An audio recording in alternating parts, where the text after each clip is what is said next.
Well, good morning, everyone. Um, it's good to be back here at the Board of Public Works. There have been so many of these virtual Board of Public Works meetings, I've lost count now, but at some point, I guess they'll get back to live, maybe after the first of the year or something of that nature. But before we get started, I do want to say that my thoughts and prayers, as well as our entire administration, and I think the state of Maryland, goes to those victims of the deadly gas explosion in Baltimore on Monday.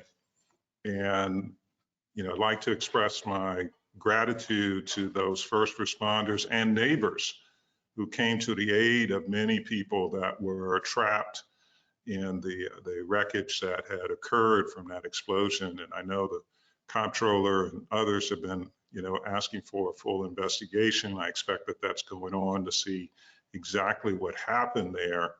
But it is something as a tragedy. It was a pregnant woman who lived in the basement of one of the buildings, as well as a Morgan student, engineering student. We were just talking about scientists a few minutes ago. A young engineering student from Morgan who unfortunately lost his life in that tragic accident. So just wanted to mention that. I do want to give an update on our coronavirus numbers. It's something that is still serious. It amazes me. I was speaking to my wife this morning, how many people that they're still out there that think that this is a hoax or that it's not that important or it's not that serious. And I know a number of months ago, I recited some of the statistics in terms of the health department, in terms of what they had found from the H1N1 or seasonal flu. And it was at that time around 62 people had lost their lives during the flu season. And at the same time, we were over 200 people had lost their lives in what had been at that time, maybe less than a 2-month period. And at this point, we're below 3,500, but 3,474 individuals have lost their lives due to COVID. And that's really since, early March? Yeah. So it is very serious for those individuals who just don't think it is that serious. But I am very hopeful that we're on the right track. As of today, we reported 541 positive cases yesterday, which brings us to a daily positivity rate of 3.59%. The World Health Organization has said anything below 5% is a mechanism to start, reopening the economy, and we're fortunate to be below 4%, and even the 7-day average is below 4% at 3.61. We are doing a lot of testing. We've performed over 1.5 million cumulative tests. Now I say cumulative because there can be individuals who've been tested several times in the state. Our hospitalizations decreased yesterday by 41 total beds, a steep decrease primarily in our acute care, but also our ICUs went down. And so I know I speak for the governor and our entire administration in terms of how proud we are of our citizens who've been, really doing what they could to prevent the spread of COVID, the COVID virus to others in the community. And, they're doing a very good job of wearing their masks, washing hands, and practicing physical distancing. And those have had an impact, we believe. And I do want to also state, we were kind of shaking our fingers a little bit at those young folks out there because the positivity rate for those 35 and below has been higher for those individuals than some of us who are older, a little more mature. But I'm proud to say that that gap has shrunk. Just a couple of weeks ago, those 35 and below, their positivity rate was 6.4%. It is now down to 4.7%. So everyone is getting the message that, as the Surgeon General has said, the 3 W's: wear a mask, wash your hands, and watch your distancing. And so we're very pleased to see that taking place, and we're hopeful that this trend will continue here in Maryland, and we'll see further reductions. So I do want to switch gears one moment to recognize and mention an initiative of the Maryland Department of Agriculture and Maryland Department of Natural Resources, excuse me, as well as several of our Eastern Shore businesses and organizations that are creating the Buy Maryland Seafood Days here in Maryland.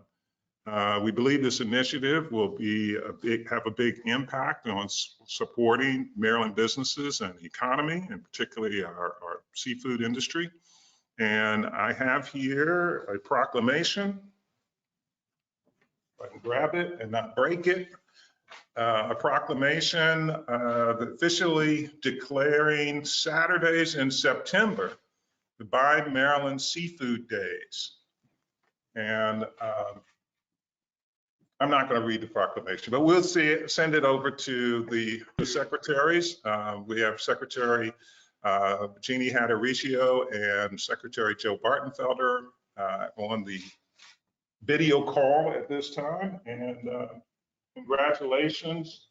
We look forward to that.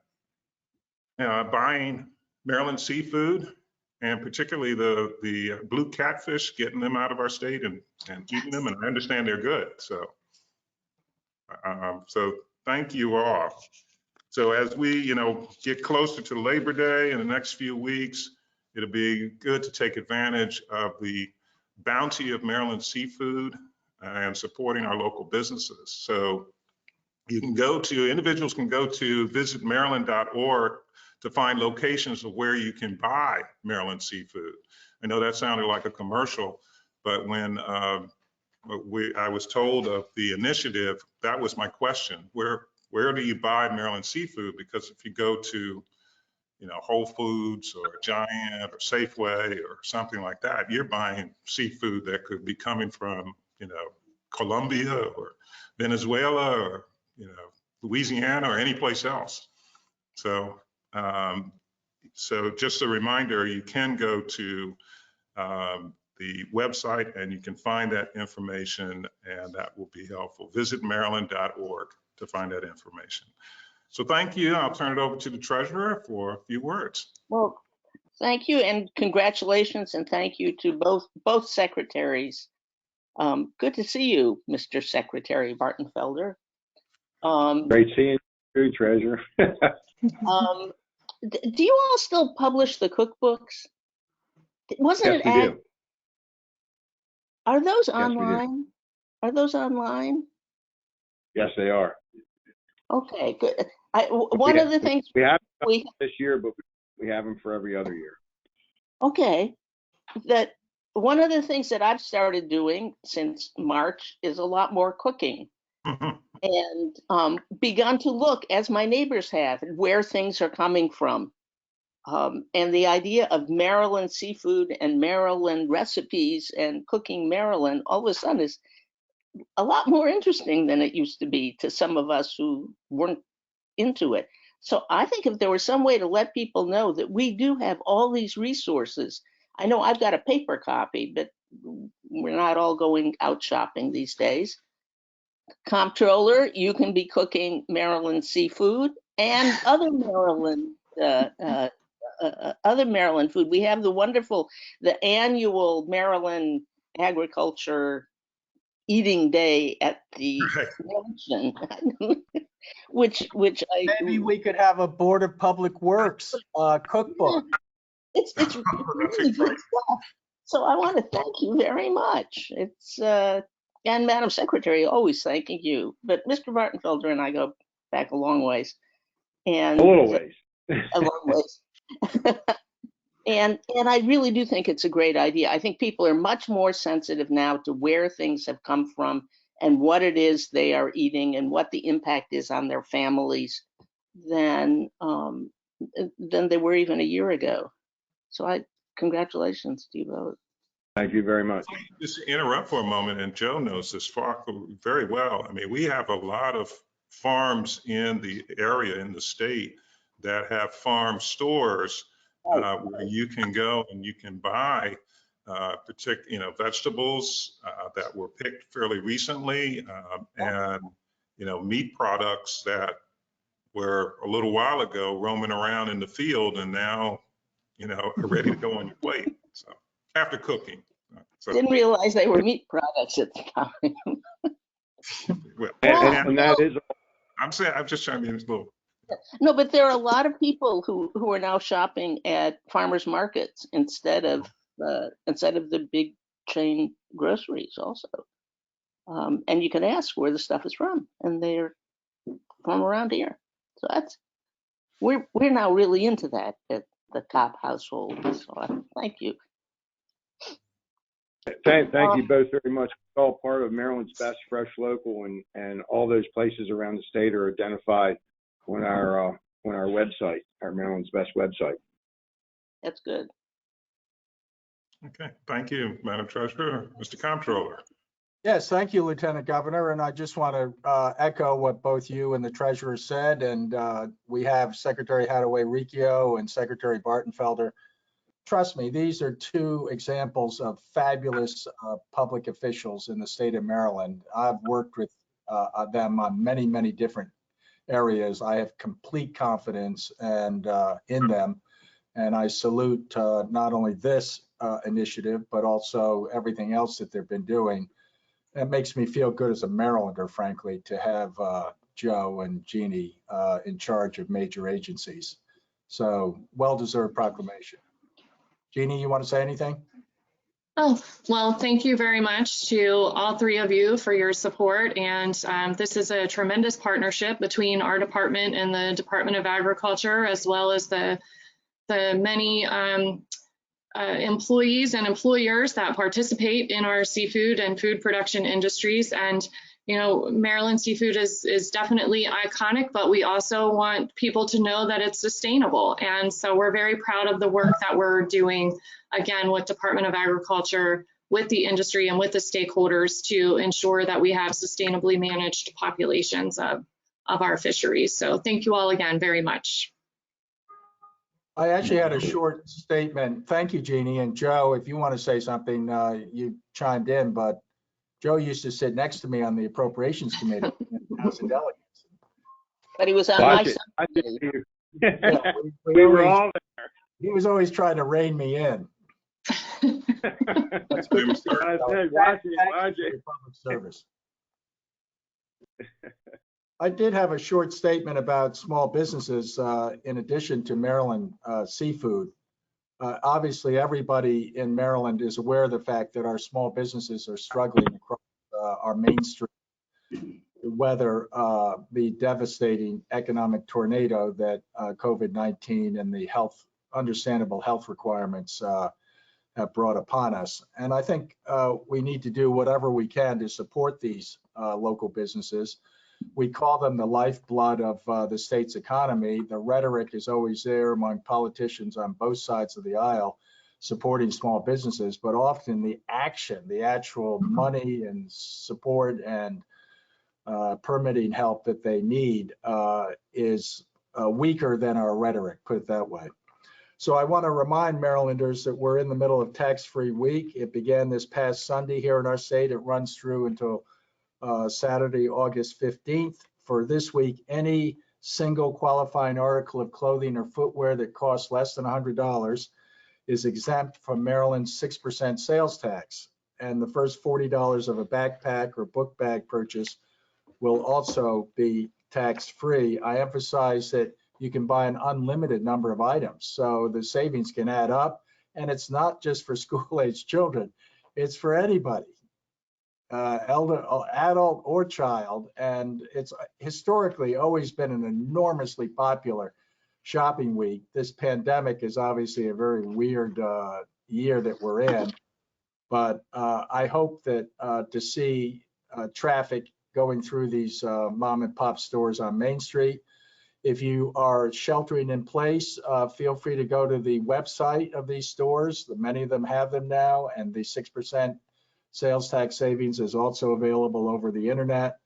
And if you don't need anything, why don't you just call some of these stores and buy a gift card, because it will help them through some tough times. So let's support our brick and mortar stores. They have been there for us over the years, and it's taken them decades often to build a small business that is like its own little ecosystem of customers and commerce and products and distributors, and everybody's there. And unfortunately, a lot of them are forced out of business because of the effects of the pandemic. This annual tax-free week benefits all of us in Maryland. It's a good deal for consumers, but it's a critically important week right now for many small businesses. And I just hope Marylanders will do the right thing and be patriotic and go down and support these folks, because they've always been loyal to us, pay a lot of taxes. They support a lot of little league teams. They're major they are the backbone of the state's economy. Let's see what we can do to help them stay afloat and survive.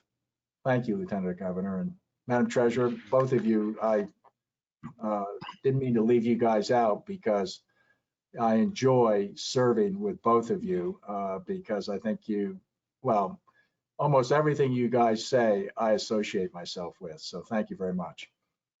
Could I ask, Comptroller, what is being done to advertise the tax-free week?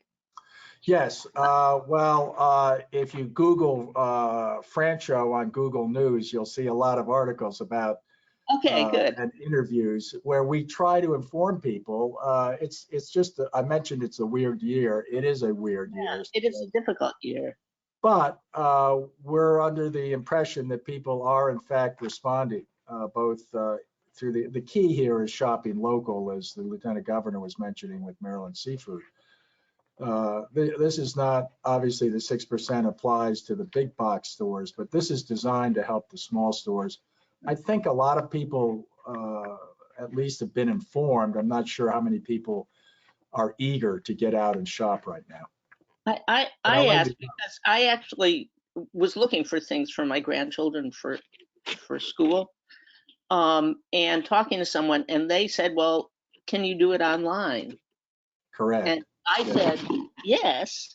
And they said it never had occurred to them that you could do it online. Well, that's a good That's a point. very good point. The other question I get is why do we need back to school clothes? Because we're not having in-person education at some schools in Maryland. My Well, response to that is, even stuff. if your child is sitting at the computer remotely learning for a couple of months because of the virus, their feet are still growing, even if they have bare feet underneath the computer. So, Always. kids grow. So order some things for them. And then once again, adults are included. So do your best to do the right thing and help these stores out when they particularly need us.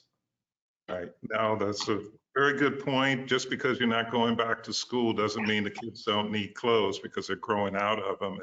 It reminds me when we first moved back to the area, my wife is a California girl. She didn't really understand the seasonal change. And so we moved here and we were going into the summer, and my son, was growing out of his jeans. And she was ready to buy new jeans at the beginning of the summer into spring. I said, no, you don't buy jeans at this time of the year. You wait until, because he's going to grow more. His old jeans, he can still wear them. You just cut them off and they can be shorts for him to wear also. He's going to wear shorts all summer. I said, you don't buy jeans now. And she was like, yeah, but it gets cool. I said, it's not going to be cool in the summer here. So that's California. It took her a while to understand that it's hot and humid here. So, Boy, I have to tell you, my family moved here in 1963 from California, Northern California. And I remember somebody saying to my mother in the summer of 1963, the summers are a little difficult. They're a little warmer than you're used to, but don't worry, you'll get used to it in a year or two. That was 57 years ago. Wasn't it Mark Twain who said the coldest winter he ever spent was July in San Francisco? in San Francisco, yes. So, Anyway, great story. My daughter and now son-in-law just moved to New York from San Francisco. And so they both are from back here, but they are getting used to the humidity all over again. Yeah. So, all Well, right. Good luck to them. Yeah. Well, thank you all. And I guess we'll start with the secretary's agenda. Mr. Secretary, there he is. Morning, Governor, Madam Treasurer, Mr. Comptroller. We have 26 items on the Secretary's agenda this morning and 10 reports of emergency procurement. Item 18 is being withdrawn. Items 8, 9, 10, and 20 have been revised. I'm happy to assist with answering any questions. I wonder, Governor, since the Secretary of Natural Resources is there, I think, if she could just tell us a little bit about this item number 7, the oyster restoration, how we're doing. And I was going to ask about that myself. Thank you. Hi, well, good morning again, Governor and Madam Treasurer, Mr. Comptroller, and thank you for the question. The good news is that Maryland is on track to meet our Chesapeake Bay Agreement goal of restoring 5 major tributaries by 2025. And this MOU with one of our greatest partners, the Oyster Recovery Partnership, allows us to keep that timeline and keep that work on track. So of the 5, we have 2 that are completed. The third, Tread Avon, will be receiving a second planning later this year. And we have draft blueprint plans that have been approved for both the Menoken and the St. Mary's River, which puts us on schedule to begin that work next year. Specifically, this MOU will allow us to plant at least 500 million spat from the hatchery, and it will also allow us to utilize at least 30,000 bushels of shell that come from the oyster shell recycling program, which I know the Comptroller is very fond of, and many of our restaurants participate in that and provide that additional substrate. And it will also allow us to start that pre-work that we need to do to get the Menoken underway. And I believe both Ward Clem and Paul Shurik are with us today if you have additional questions for the Oyster Recovery Partnership. no, I just wondered how we were doing in terms of our goal, and it sounds like we're right on track. Yes. Good. Is this seasonal in terms of when you would plant? You mentioned the Tread Avon, or that you were planning to do it at a certain point. Is it seasonal? Like, I have no idea in terms of raising oysters, but usually you plant, trees and shrubs in the fall.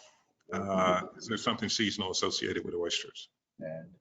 It is somewhat seasonal, particularly when it comes to planting the spat or the seed. And so typically that work happens through the summer and through the fall. Okay. All right. Thank you. Just a little known fact in Maryland, the head of the board of the Oyster Partnership, which is a great organization, is Jim Perdue, who is chicken mogul and is often castigated by environmentalists for supposed problems over on the shore. Well, he happens to be a marine biologist by training and is heading up this very successful program that Paul and Ward and others are expertly leading. And yeah, I now know what spat is. They're making progress. So this is good because the oysters are natural filters for the algae in the bay that causes a lot of the problems. Yeah, very Can good. I ask a related question, which is there was an article in the paper, I think yesterday or the day before, about Virginia. And do you know what I mean? Their new program to actually do restoration from a naval vessel of some sort, a boat, or like a tugboat, I think, as opposed to from land. And people were saying what a great, interesting idea that is. Have you looked at that? Do you know what Madam Secretary, what I refer to? Because I can send it. I don't know any more about it. Yeah, I'm not familiar with that specific article, but you are correct. Virginia also has an agreement to restore 5 major tributaries, and I do know that they are looking at different methodologies. One of the things that we always try to do, whether it's Maryland or Virginia or any other state working on a restoration project, we want to keep mortality to an absolute minimum, and we want to maximize the benefits that we get from the restoration work. So I suspect that the methodology of using a vessel may be associated with reducing mortality, but we have an interagency work group that helps develop the plans on how the restoration happens, and that includes federal partners and many stakeholders. So we can definitely pass that information onto them as well as our staff and see if it's something that Maryland might want to utilize too. I think the Chesapeake Bay Foundation was involved, but I don't have it before me. I'll get it to you. Thank you. Was that in the post? Thank you. Was that in yesterday's post? Washington Post? I saw it online, so I don't remember exactly what this, but I'll find it and send it to you. Thank you. All right. Item 13, I think we have Secretary Grumbles here. Thank you, Madam Secretary. Secretary Yes, item Grumbles? 13 is a grant for the Department of the Environment. Yes, Yes. sir. No, Secretary Grumbles, it was good to see this water supply grant to the city of Luke. I know there was a lot of concern with the shutdown of the facility there, and I see Versus actually is contributing to the cost of this as well. Yes, sir. Yep. Water is life and infrastructure makes it happen. And so we're pleased to be part of this partnership to help fund the design of the water line from Western Port to the town of Luke. Good. Now, there was still some questions about leaching of substances, I guess, into the riverway from the old mill there. Yes, sir. Going in terms of addressing that particular issue. Yes, sir. We're in active litigation on that front. The state of Maryland, through the Department of the Environment, sued Verso, and federal court. We are hopefully going to reach some type of settlement at some point, but we're partnering with the Environmental Integrity Project and the Potomac River Keeper Network. First and foremost is to make sure that the leakage stops. The sources of the leakage have been controlled. There's a 1,200-page document and analysis of the environmental risks and where leakage may have been. So we're in discussions. We're partnering with the West Virginia Department of Environmental Protection. We have Verso's full attention, and our goal is to make sure that the river is made whole and that the community is made whole and that the cloud that is hovering over the area and the facility because of the pollution is removed as quickly as possible so that the facility and the area can be beneficially reused and revitalized as soon as possible. So we're in discussions in federal court on that front. Thank you for asking. No, thank you. Thanks for the update on that. Okay. Mr. Secretary, since you're there, I noticed Maryland was in the news this week because of a World Resource Institute report. You want to just tell us what it said? Yes, thank you, Madam Treasurer, and thank you for your leadership on climate change and membership on the Climate Change Commission. The basic report that came out from the World Resources Institute was they graded the progress that all of the states are making in reducing emissions while growing the economy. And between over the last decade up through and including 2017, they measured that Maryland was #1 in the country for reducing greenhouse gas emissions in the energy sector while also growing their economy. So we're very proud of that, and we're going to continue to strive for more progress in decoupling the shrinking of emissions with the growing of the economy, making sure that they go together as we're demonstrating and showing other states. So World Resources Institute did that report, and we can make it available easily, but if you Google World Resources Institute and climate progress, you'll see it and see that Maryland is ranked #1. Well, let me just say, I think we have a long way to go, and I have some questions about some specific numbers involved, but there is no doubt that according to this report of an internationally recognized institute, Maryland is in fact in the forefront of not only reducing emissions, but doing it at a time where we're building our economy. And I just congratulate you for all your hard work. I know you've been very involved and leading the region through the Regional Greenhouse Gas Initiative to grow this accomplishment even beyond Maryland. Well, it's a team effort, and the Hogan administration is embracing an all sectors approach economy-wide to make sure that we have environmental and economic progress together. Thank you, Madam Treasurer. Well, and I assure you the legislature and all of the citizens are going to be there boosting, supporting, and pushing. But thank you. Yes, I know. Very good. Yeah, and I know there are a lot of people that are involved, Secretary, and the governor obviously should be complimented for his team, but there's one individual amongst all of the elected officials that deserves recognition. She's the Martin Luther King of climate change. Thank you, Madam Treasurer, for what you represent. It's a constant reminder from you that seriously. Thank you. This really is, it's an education that we have to keep delivering, even in these difficult circumstances, that we can grow safer and stronger at the same time. You know? And I think Mr. Secretary, I don't say this very often, but I think you're doing a very good job, and I thank you for your leadership. Thank you. We're recording that. Well, Thank you. Secretary Grumbles has done an excellent job, and I know that a lot of the success in Maryland is due to him, but also a lot of conversion from coal fire to natural gas makes a significant difference. Yeah, and we have to keep pushing the renewables, both Yeah. onshore and offshore.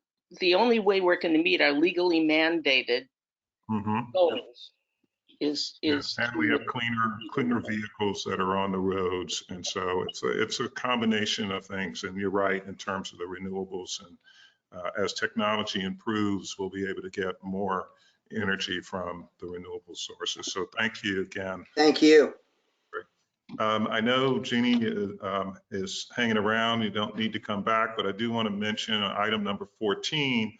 It's an A&E contract, New Germany State Park, and its wastewater infrastructure. I just want to point that out when we talk about, tourism and getting out and about. If you all have not been to New Germany, you really are missing a treat. I mean, particularly this time of the year where it's hot and humid here. It is not as hot and humid in Garrett County, and New Germany is a beautiful park, wonderful cabins. When I was there, my wife, who is very much a city girl, and I should mention 15 is Swallow Falls. They both have beautiful cabins that have air conditioning. They have electricity, beds. You're not sleeping on a bunk. It's a real bed. It's nice. It's, a little rustic, but very nice cabins. The only thing, New Germany has no cell service and no internet service. So if you do want to get away, there's a benefit there. So just my park plug, New Germany and Swallow Falls. Swallow Falls is beautiful if you got to get a chance to get out there too. That is a wonderful place. We have someone from Morgan available to talk about number 17, item 17. Yes, we have David Lachina from Morgan State University. Okay, David, I am very, very familiar with Northwood Development and have been involved with that project since it was looking like it was going to falter, and had a meeting here in my office now 4.5 years ago with the delegation and 3 community organizations, the ownership of Northwood, their proposed developer, as well as Dr. Wilson. And I'm glad to see this project moving forward. Can you tell us about the status of that project? Thank you, Lieutenant Governor and Secretary Guntram. If you could pass the microphone to Mr. Evans. Mr. Evans, Sidney Evans, Vice President, is Sidney's on the line, and he's been leading this project and the development and moving it forward. So he's in a better position to respond. Good morning, Lieutenant Governor Rutherford, Madam Treasurer, Mr. Comptroller. I hope all of you are doing well, staying safe and healthy. And Dr. Wilson sends his regards. He is unavailable this morning, but as you know, President Wilson always sends his regards with respect to the state of Maryland and all 3 of you and the support that we receive from the state of Maryland. So let me start with that. And Lieutenant Governor Rutherford, the project is moving along slowly. The shopping center, the old shopping center, has been raised, and the construction is forthcoming. This particular item, the development agreement, is an agreement between Morgan State University and the Northwood developer to outline the terms and conditions for the construction of the public safety building, which will be owned by Morgan, however, and built by the developer. You may recall back in August of 2018, we entered into a 99-year ground lease, which we presented in front of this body, and that was approved. So this development agreement is really the document that establishes the rules of the game so that Morgan can manage and oversee the construction of the project. And the public safety building is one of the 8 anchor facilities that will be part of the shopping center. Right. And Sidney, you are understating the impact of what is actually taking place at that shopping center. It is really transforming. That was a shopping center that had been run down, had some issues in terms of some crime, and it is being transformed into a town center type of development.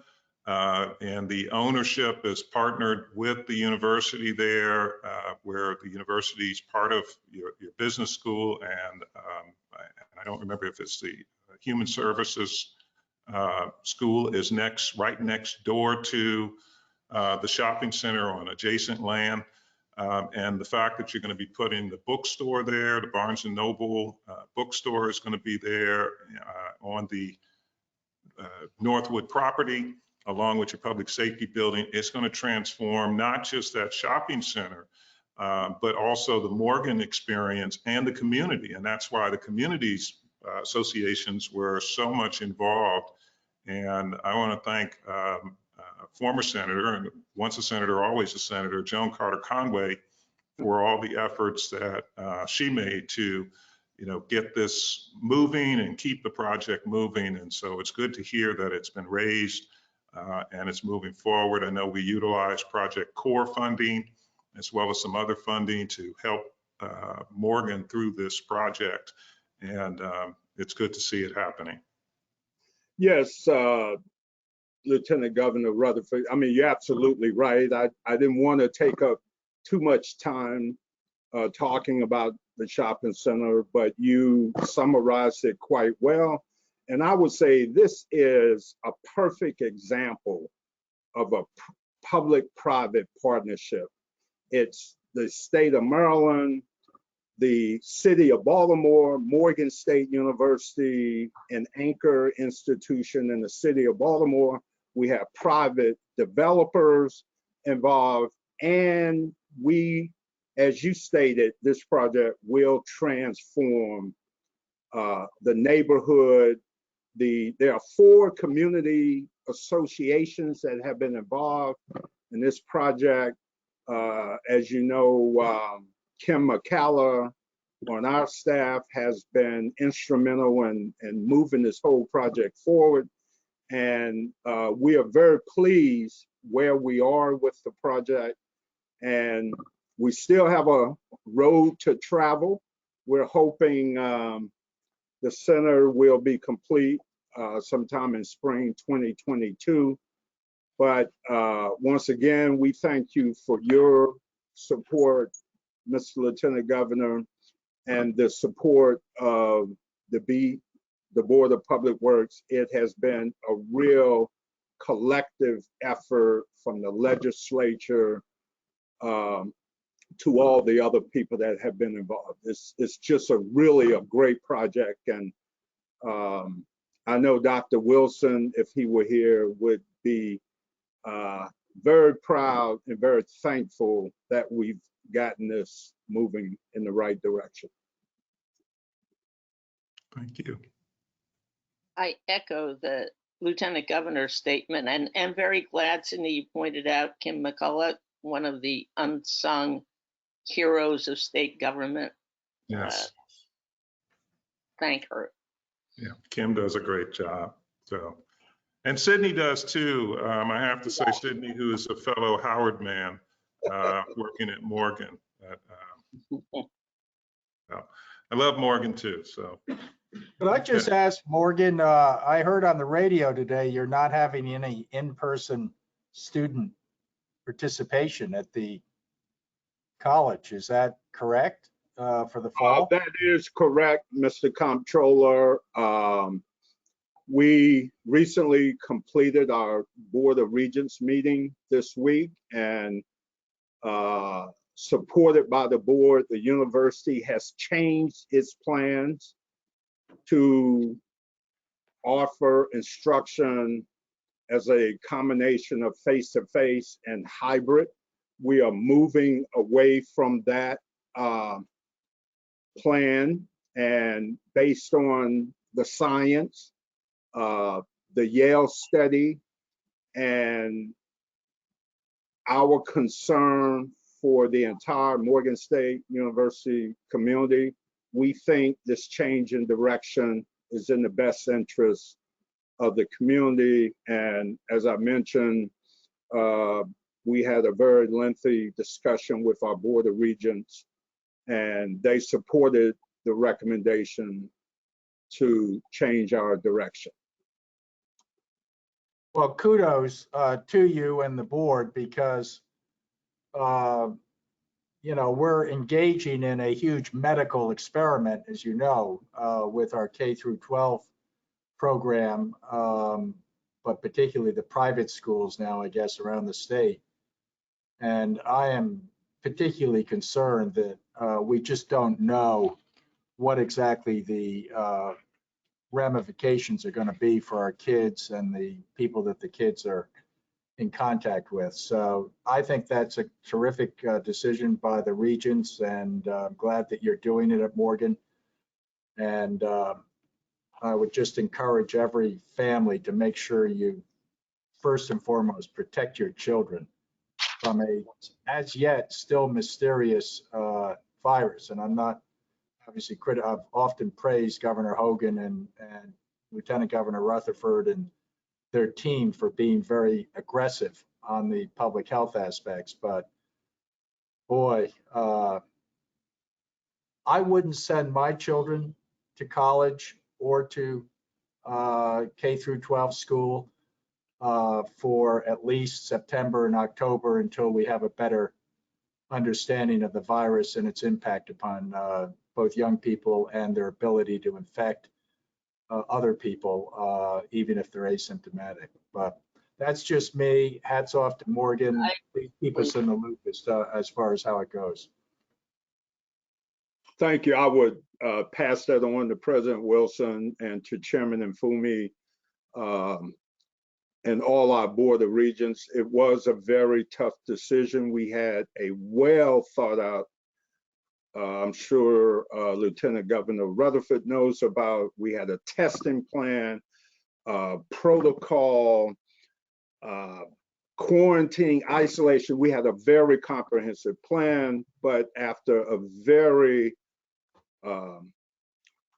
sincere and comprehensive discussion with the board, we decided to change our direction, and we think it is the best thing to do for our Morgan community and family, and we think it's the right thing to do. So I thank you very much for those comments, Mr. Comptroller. Leadership is difficult. I congratulate you. Yeah. Thank you. Thank you, Madam Treasurer. I had a question about A7 whenever. Yeah, this is a good time as any. Great. Item A7 A7 is, Lieutenant Governor, this is a report of emergency procurement by just one agency, the Department of Education, to a group called Mythics Emergent Group Company.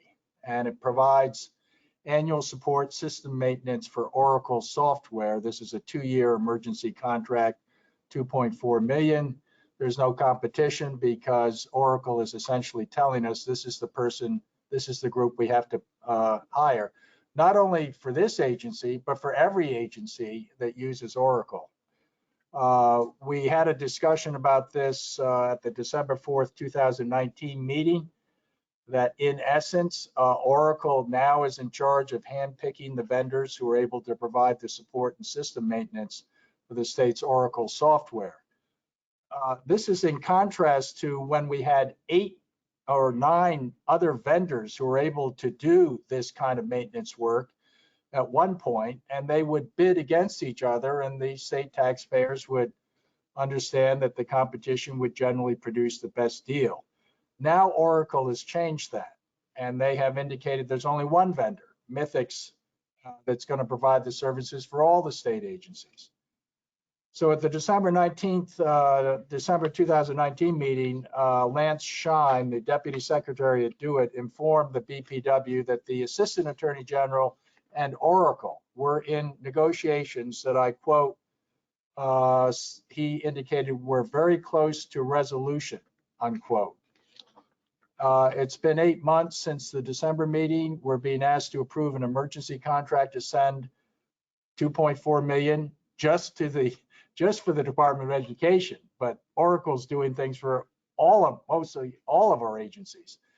So it very much appears that this dispute between the state and Oracle has not yet been resolved, and I wonder if Secretary Churchill could fill us in on where we are with this. And I know he does not approve of allowing Oracle to handpick who the state can award large IT contracts funded by the taxpayers to without any competition. I think we have Bob Gleason. Oh, good. There's Secretary Churchill. Yes. Right. Good morning. Thank you, Comptroller, Mr. Comptroller, Madam Treasurer, and Governor. Yes, I will ask Bob Gleason, our Chief Procurement Officer for the state of Maryland, to address the board concerning your question. Bob?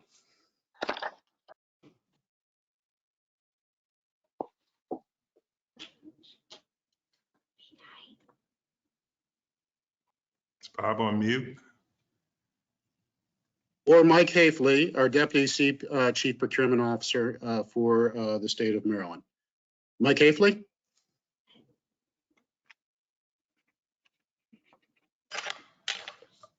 These technology guys. I know. Hello? Hello?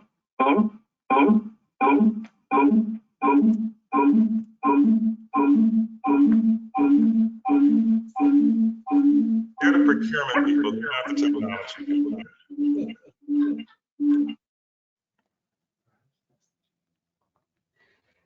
That was interesting. Hello? Redial. Your audio is echoing horrendously. Do you want to exit out and maybe come back into the meeting, please? And we will see what we can do to get. Secretary Leahy's also there. He's been involved in this process.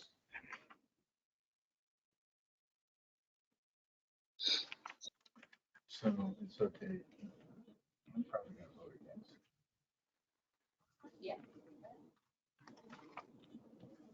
Secretary I'm Leahy, probably gonna available? vote against this if we can't get someone on the screen, but I'm happy to defer it also. I don't want to obviously throw a monkey wrench into something that. There's There's- Secretary Leahy here.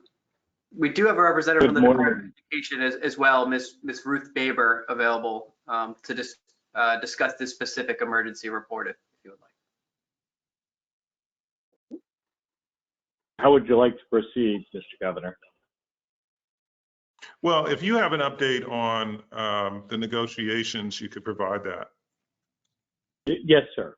I spoke very recently both with our Assistant Attorney General and just this Monday with Oracle, expressing our displeasure and concern with their practices to only limit licensing to a single vendor.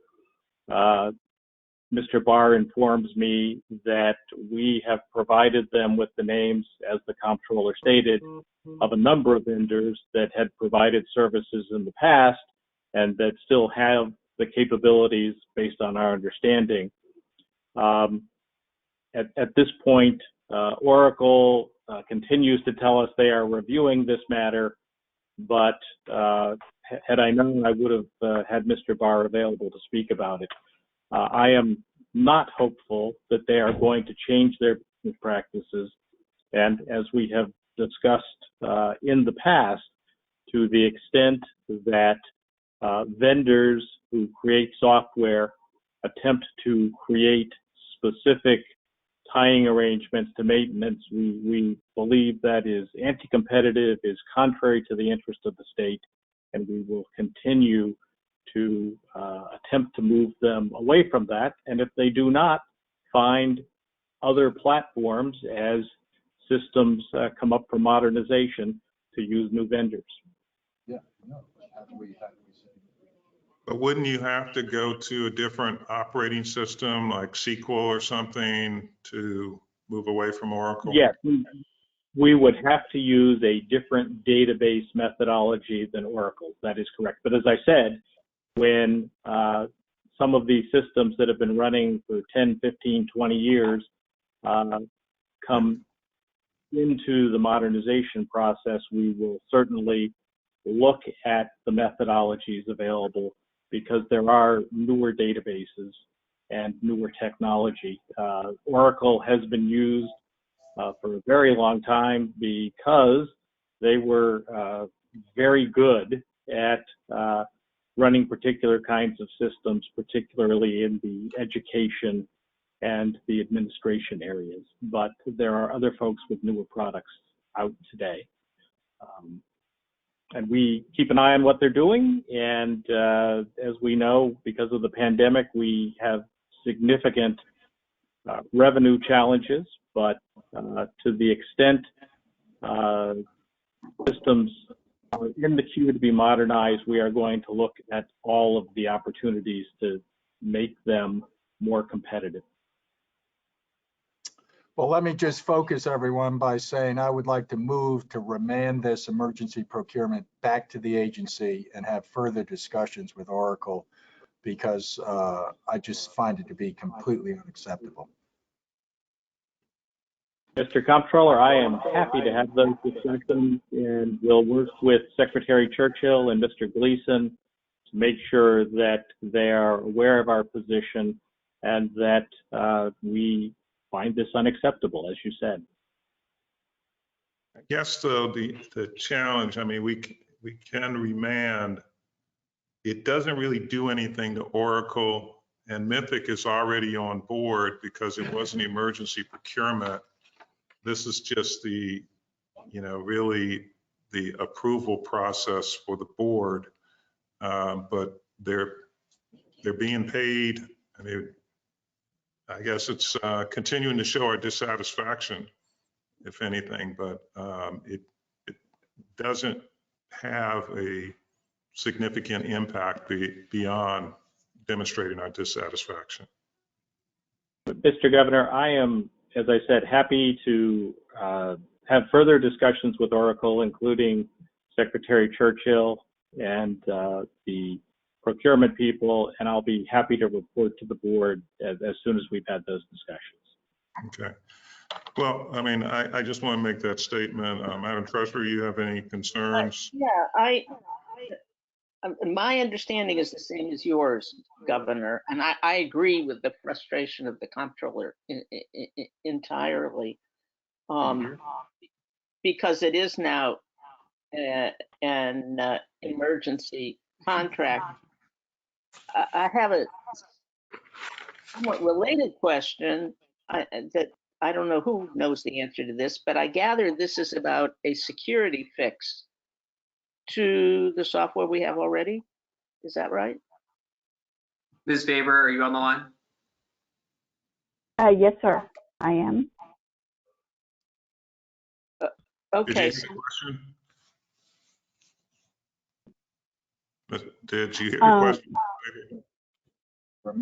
Yes, this is in regards to the security of our systems, because we're not able to patch several systems that are running education programs.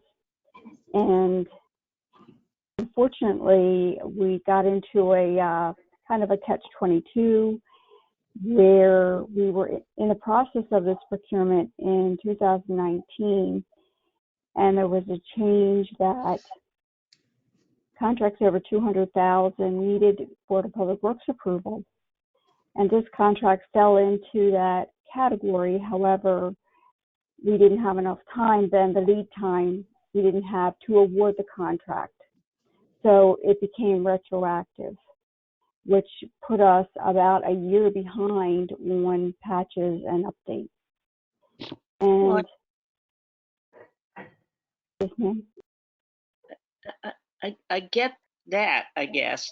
My question is the impact of, I agree that Oracle is taking advantage, not paying attention, etc. No question about that. What is the impact on the security of our students and educational files, whether this is approved at this moment or not? Is there any, doesn't make any impact? At this time, because this was retroactive, we do currently have support and patches. So all of the data and databases are in fact updated, and the personally identifiable information on our students is secure.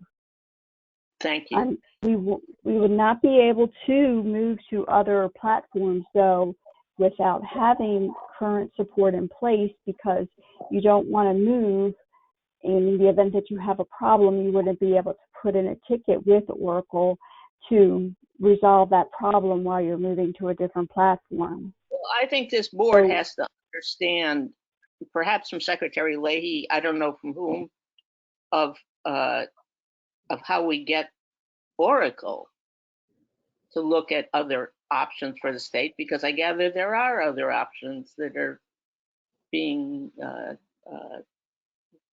withheld, essentially. Comptroller, is that your? Well, yes, I'm very straightforward on this. I obviously don't want to interfere with security of education documents, but it sounds like we're just being toyed with right now. And I would suggest that we not only remand, but we repeal this particular contract and tell Oracle that the Board of Public Works will not tolerate them telling us where to spend millions of dollars on large IT maintenance projects.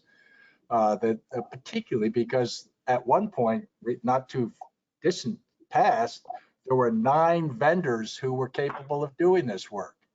So yes, I understand Oracle saying, well, I just want to do it unilaterally, but I just, this is obvious that this is not going to be resolved without the board saying something strongly here. And to the extent it doesn't interfere with the Department of Education, which I guess was part of the testimony, I'm fine, obviously, moving this. I'd love to have the support of my 2 colleagues, because otherwise we're going to see these things appear on our calendar, and I just think they're wrong.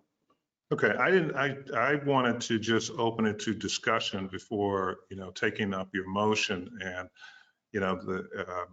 I don't have a concern about remanding. We can't cancel the contract without causing problems, though. When I'm not going to say that, and I think your original motion, I'm willing to second, but I want to clarify that canceling the contract puts us in a very difficult situation because we will not have the maintenance.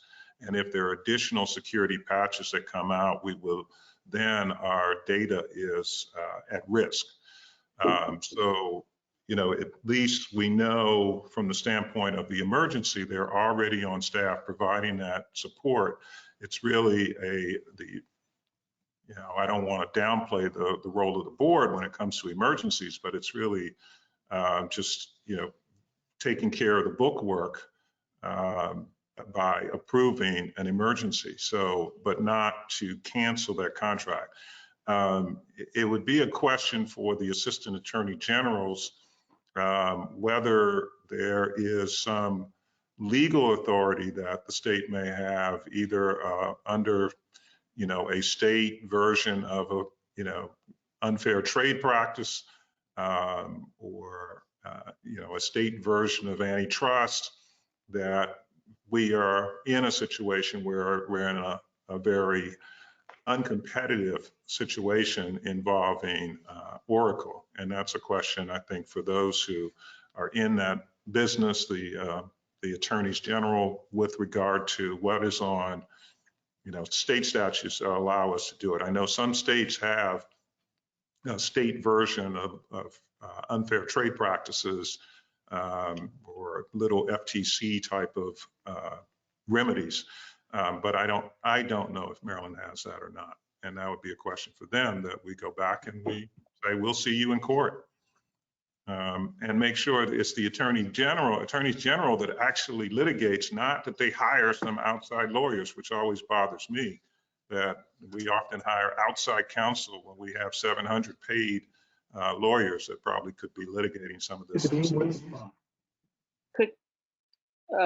For my part, I would support the motion to take this item out of the agenda and remand it. And in the meantime, direct the department and the appropriate people to pursue further action in the issue of Oracle essentially trying to take over our procurement system. Right. Okay. We can close. Well, we have to I mean, I don't agree with anyone that this is canceling this contract would cause problems. But if you feel more comfortable with remanding it, I would just importune the secretaries to tell Oracle, I'm not interested in litigating with Oracle. I'm just interested in having them stop their bare knuckle practices of taking advantage of us. And so they're not allowed to hand pick their own vendor for major IT contracts where there are other companies that are willing to bid and compete. That's the only way we're going to know whether the taxpayers get a good deal is through competition, company A, company B, company C. That's not the case here. So, and we're not talking about a small amount of money. We're talking about a large amount of money, agency-wide. So for the time being, would change my motion to simply remand this and instruct the agencies to have better communications with Oracle. And report back to us on progress made. Okay, so we have a second, and I think we're all in favor of that motion to remand only. A7. Okay, yeah, that's A7. Any additional questions with regard to the Secretary's agenda? Yes, item A10. Yep. And A10 is Board a of emergency Elections. report for the State Board of Elections. I understand we have Administrator Lamone and Deputy Administrator Charleston available to answer questions. Okay, I'd like to just get quickly as to the preparations for the November presidential election. We are now 83 days away from Election Day, 71 days from the beginning of early voting. It appears that we are nowhere close to being fully prepared to execute the governor's election plan. The Maryland Association of Election Officials have sounded the alarms as early, I think, June 26 in a letter to the governor and the presiding officers regarding the monumental changes that local elections boards will face as they are, in essence, being tasked with running not one, but two elections by mail, one by mail and one in person. I, for one, despite the challenges that we saw back in the June primary, favor mailing every Maryland voter an absentee ballot and foregoing the unnecessary, burdensome, and costly requirement to voters to fill out an application that's mailed to them and then get the ballot mailed by the local boards. I say that with the assumption that the state board learned the lessons from the failures and the sloppy and unnecessary errors that we saw in the June primary, and that moving forward, the state board would do its due diligence to make sure we don't see the same errors again. But as the association noted, vote by mail applications should not be sent to every registered voter. Sending an application will cause voter confusion, and the local boards of election who do not have enough personnel to manage processing vote by mail requests will face a significant burden while preparing for the general election. This sounds confusing. It is confusing because here we are at a time with slashing budgets, being asked to cut teacher and employee pensions, gut social safety net programs. Apparently, we're willing to spend $5.6 million to print and mail applications because of a misguided and unfounded claim that there's widespread fraud in universal vote by mail. A refuted talking point that the president continues to tweet about, all in an effort to plant seeds of doubt, unfortunately, about the outcome of the November presidential election. As I've stated in the past, Maryland should be doing a universal vote by mail this November while having some poll centers open for those who need to vote in person, and forego the need for an application for an absentee ballot in order to allow our local boards and elections to focus their efforts to prepare for what will be, as we all know, an election that will be conducted largely by mail. I have tremendous concerns about our local boards of election ability to execute what seems to be an impossible mission. And once again, let me just say one more time for the record, we cannot expect different outcomes when we have the same leadership that has consistently mismanaged these enormously complicated efforts to, in the time of pandemic, allow people to vote by mail so that they are protected as far as not having to go and stand for hours with folks that may be subjecting them to infection of the coronavirus. I'm not sure where the Senate of Maryland agrees with us. Lieutenant Governor, you and I called for a change in leadership. I stand by that. I don't know whether the Senate disagrees and thinks everything's going to be fine, and the governor thinks everything will be fine, and the State Board of Elections think everything's going to be fine. But since we have the state board's leadership here, and I know many Marylanders out there are anxious and concerned, as well as I, from this impending train wreck of an election, impending train wreck of an election, November 3rd, in the great state of Maryland. Administrator Lamone, what assurances can you give us that the sloppy errors that we saw back in June won't take place again this November if we picked a different vendor to handle our printing and mail? Good morning, Linda Lamone, Administrator of Elections. Lieutenant Governor, Mr. Controller, Madam Treasurer, nice to see you all. We are focused on the election. Excuse me just a second. Our job is to provide a secure and safe environment for our voters, and that's what we're focused on doing. One of the big challenges is, as you noted, Mr. Controller, that the governor has, under his emergency powers, directed that the state board mail to every registered voter an application for a mail-in ballot. Like you, I am very concerned with the bandwidth of the local boards to handle the volume of mail that they're going to be getting back requesting the ballots. And we have, as a result, been searching with our sister agencies for a data center that might be available to us. For example, Mr. Controller, we approached your office, and because of the change in the tax deadline, your people are, I'm told, tied up, and understandably. And so we have reached out to another agency to see whether or not they have the physical facilities as well as the staff to help us process these applications when they come back. So far, we have not been successful, but we are continuing to work on it. One of the other issues that we have, of course, with all of the in-person voting that we're going to be offering is the staffing for the polling places, or vote centers as we're calling them now, and the facilities. We are very appreciative that Governor Hogan is helping us recruit election judges. Since he issued his invitation to state employees to serve, over 5,300 people have contacted the one or more local boards of elections and to offer their services, and we're hoping that that trend continues. We are launching a comprehensive voter education program. I think next week.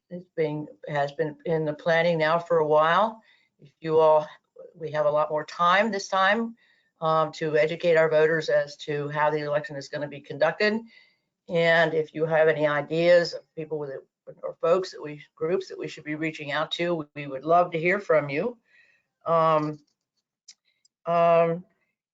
we have added additional audits and checks into the system to make sure that the kind of thing that happened in June does not happen in November. Let me ask you about the vendor, because last time the sloppiness of the primary, the vendor said it was your fault, and you said it was the vendor's fault, and it was some group out in Minnesota that nobody really has any relationship with, I guess. Are we using the same vendor? So far we are. We put out a procurement several weeks ago seeking other vendors, and we got, it's still, I can't discuss the details of the procurement, but so far we have not gotten anyone that is susceptible of award. So it's a problem, but we have added additional resources to monitor the existing vendor and ask for a lot more reports from them. And they are being very cooperative. They have assigned a new project manager to their staff. They have agreed that we can make on-site, unexpected, unannounced visits to their facilities. And my staff is very committed to making sure that things are repeated. Okay, in your letter last week to Governor Hogan, you said you expect to mail the applications for absentee ballots beginning August 24th, with the final batch expected to be mailed by August 31st at the latest. Is that still the case? It's actually, I think, Mr. Controller, they're going out sooner than that. But we're using a different printer for this mailing, and it takes them about 14 days to print 4 million or so outgoing envelopes, return envelopes, the application and the instruction sheet, and then insert everything into the envelope. So they have started production. I think Allegheny and Montgomery County are in the process, but as I said, it takes at least 2 weeks, 14 days for them to print 4 million plus times 4. Has your staff done any estimate of how many out of those 4 million absentee ballot requests, how many might actually be filled out and sent in? Nikki, I think, is on the line, and I think that she has looked at that. Nikki, can you assist here? Sure. Good morning. For the record, Nikki Charlson, Deputy Administrator for the State Board of Elections. Thank you for a good question. Turnout is certainly something that we are all focusing on. So we are planning for turnout generally over 85%. We know that voters are engaged, and certainly their participation in the April and June elections showed us that with some record-breaking turnout.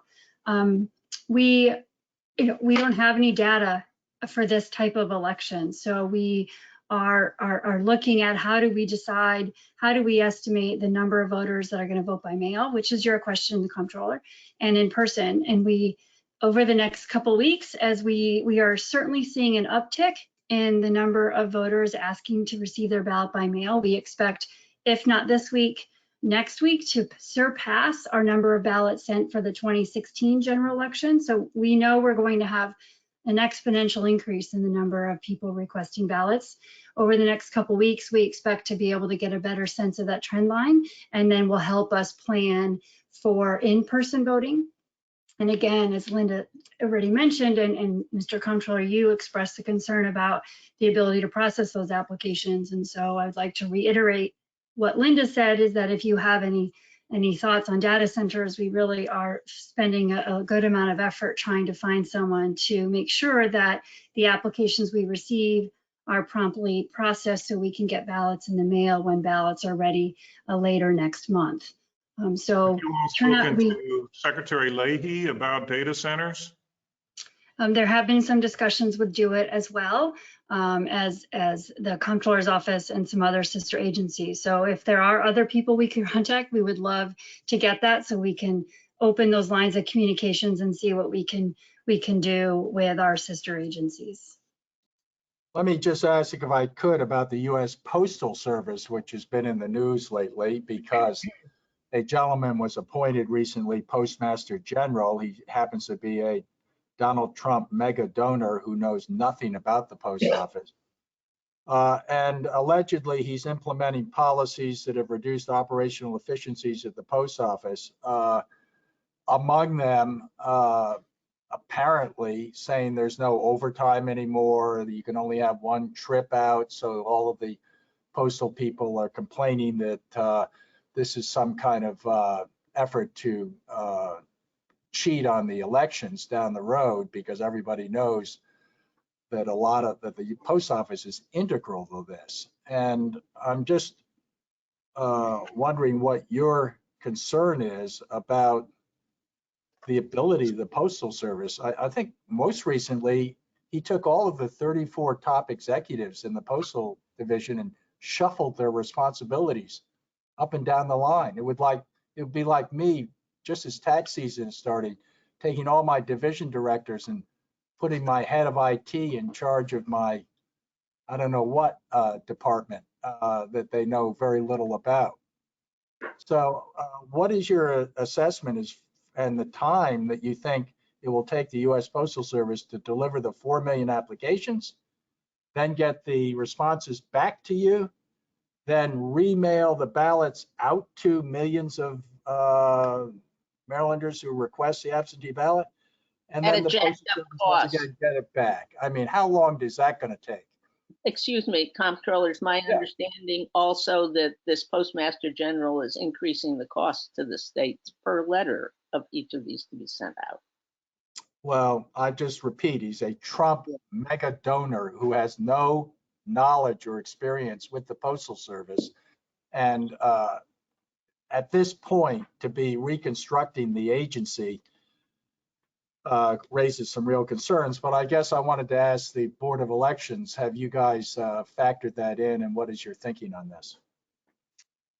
Yes, and we are, like my colleagues around the country, concerned. But we have a very good relationship with the current management team of the Postal Service in Maryland. My staff, I think they talk at least every week.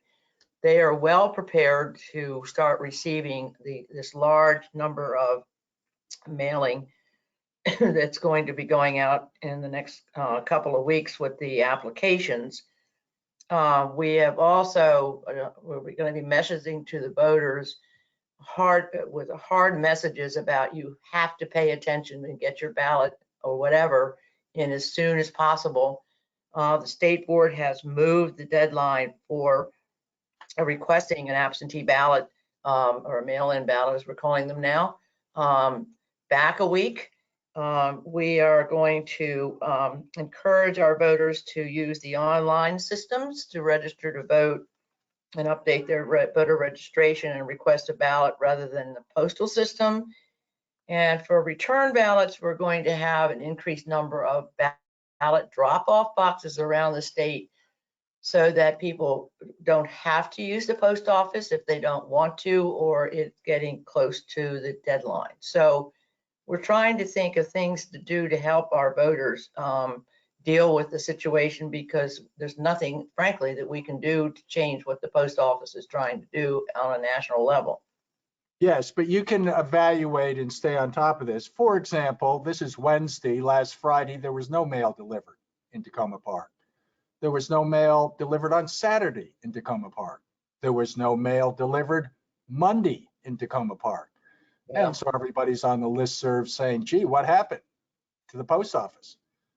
Allegedly, there were several employees who tested positive for coronavirus. So this was not due to necessarily this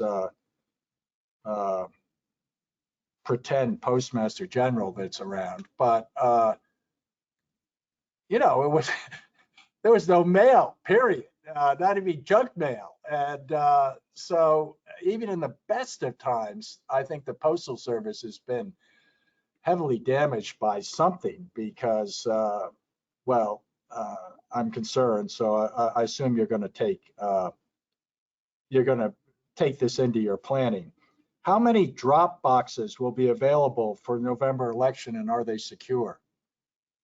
I'm going to ask Nikki on the number, and yes, they are secure. We have policies and procedures in place for them on the security issue. For example, they all have to be viewed by security cameras. We are currently in discussion about increasing the numbers. Mr. Controller, I'm sorry, I don't remember exactly how many we currently have, but we have approached the vendor about increasing that number significantly, and he has given us his delivery schedule. Nikki, do you know how many we have right now? I sure do. Sure. So thank you, Nikki Charlson, for the record. We had 75 ballot drop-off locations for the June 2nd election. And as Linda said, we have ordered more. So at this point, we will have 127 drop-off locations around the state. We've been working with the local boards of elections to identify areas in their communities that are high population that didn't have a drop-off box in the primary, and looking to supplement those locations with a drop-off box in the general election. And again, that's, as Linda said, that's one of the ways that we can mitigate some of the risk associated with the Postal Service, and would ask that as you all are about and talking about the election, to emphasize the use of the drop-off boxes. We had about 15% of our voters use them in the primary to return their ballots, and we expect that growth to continue. And again, as Linda said, ask them to use the online systems to request a ballot if they're comfortable with that, and just mail everything earlier than we've become accustomed to because of these expected delays. Once the local board receives an absentee ballot from a drop box, what exactly happens? Does it get fed into a scanning device immediately, or do you have to wait until the election day? Right now, the local boards are not permitted by law to start, excuse me, processing the mail-in ballots until after election day. We have asked the state board to, under the governor's order, and I don't think there's going to be any problem with this at all, to allow the local boards to start processing these probably 30 days before the election, so that they're not swamped with everything coming in or having to do everything at the same time. So they take the ballot from the box, bring it back to the office, they scan the envelope, which then shows for anybody trying to track their ballot that the ballot is at the local board office, it's been received. They review the oath for signature. If there's no signature, we've issued them instructions on how to contact the voter to get a signature to cure it. And then they store the ballots until they start counting them, albeit that will, in the normal course of an election, it would be after election day. But we're positive that the state board's going to, not positive, pretty sure the state board's going to allow them to start canvassing earlier and embargo the results, of course. And then when they start counting the ballots, they then re-verify that the envelope was timely received and the oath is signed. And then if it is timely and the oath is signed, they open the ballot and then they scan the ballot, open the envelope and scan the ballot. So well, I would strongly encourage you, along with the state, everybody involved in this. I'm not an election expert, but these things should be fed in and scanned in advance of election day, and on election night when the results are published from the in-person voting, it should include the up to that date absentee ballots, because yeah, I agree. Otherwise people are going to think something's not on the level. Right. So let me just ask again, what's being done with this public outreach program about explaining this unbelievably complicated process right now? I actually, one of my legislators sent me a little site on their listserv, and I applied for an absentee ballot because I didn't want to wait. I filled it out. My wife and I both got it. I filled it out, and fortunately she glanced at mine before I sent it in the mail back, because lo and behold, I'd filled it out wrong. Why did I fill it out wrong? I had marked, for some reason, the little box that said primary ballot rather than general election ballot. I'm a lawyer. I'm a comptroller of the state. I guess I would be expected to check the right box. But what happens if someone... Come on, Mr. Comptroller. What happens if someone checks the wrong box? You weren't billing the time. If you were billing the time, you would have read it. Yeah. But thank goodness my wife is a more careful lawyer than I am. But seriously, what happens if you, not just a signature, but if there's some obvious discrepancy where someone marks the primary election rather than the general election? Are we going to be able to correct those also? Yes, and that's no longer possible. We're working on the online system, and we've made some changes to it to make it easier to use. Those changes are being tested this week. As soon as we test to make sure everything still works, we'll post the easier to use online mail-in ballot application. We've removed the primary election as an alternative because obviously we're beyond the primary election. So I don't think it's going to be a problem. Okay, apparently my wife, when she filled out the online application, and I take it this was with the Montgomery County Board, or was it the state board? But someone over on the online application required a Maryland driver's license or an MVA issued ID to complete the online form. I take it that is a security provision? It's required by law, Mr. Controller. Excellent. And so we're not going to have a tsunami of voter fraud. Is that state law or local law? Or who's? State law. What else is required? Oh, boy. If I may, yeah, Nikki Charlson. So under state law, if a voter wants to use the online system to register and/or request a ballot, the law requires that the user provide a driver's license number, the last 4 digits of his or her social security number, and the date that the license was issued. And by license, I mean either a driver's license or an MVA issued ID card to use the system. If a voter doesn't have that or doesn't want to use the system, they can use the paper form, which does not require all of that information. That is not required. Those 11 steps on the online thing are not required if they do it at the polling station or if it's a paper application. Is that what you're saying? Right, yes, that's correct. Under federal law, we have to ask for either a driver's license, a last 4 digits of social security number, or provide the applicant with a choice to say, I don't have either of those. So there are slightly different requirements for using the online system, which was enacted by the General Assembly for the reasons that you stated, Mr. Comptroller, that it provides stronger user authentication.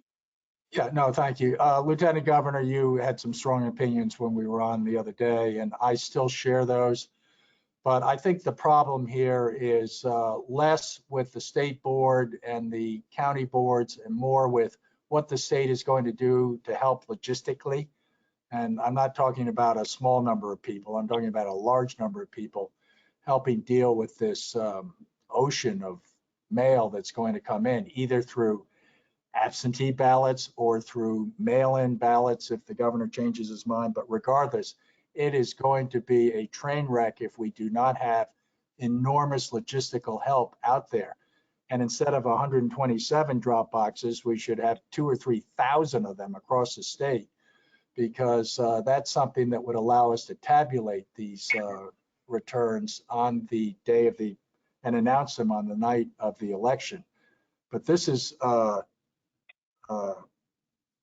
think the thing we can't control here is the post office. And I emphasize the post office is terrible right now. I mean, if you mail something in Tacoma Park, I almost want to get, if it's to a Bethesda address, I almost want to mail it, get in the car and go over to Bethesda and hand deliver it, because it takes 7, 8, 9 days for something to get delivered and first class postage. And so I'm not blaming the US Post Office. I'm just saying, for us to have a successful election, we may have to really beef up the state's assistance to the state board and to the local election boards. And I leave that up to people that are smarter than I am, and I'm just the comptroller. But boy, let's make sure it works this time. Governor, Well- could I just chime in? And I'm not saying I'm smarter, but as I not too often do say, I agree completely with what the comptroller has said and appreciate his leadership. Just not to rehash, actually in the primary, about 97 of all the votes received were received by mail. It worked. The turnout was excellent in both the Democratic and the Republican primaries.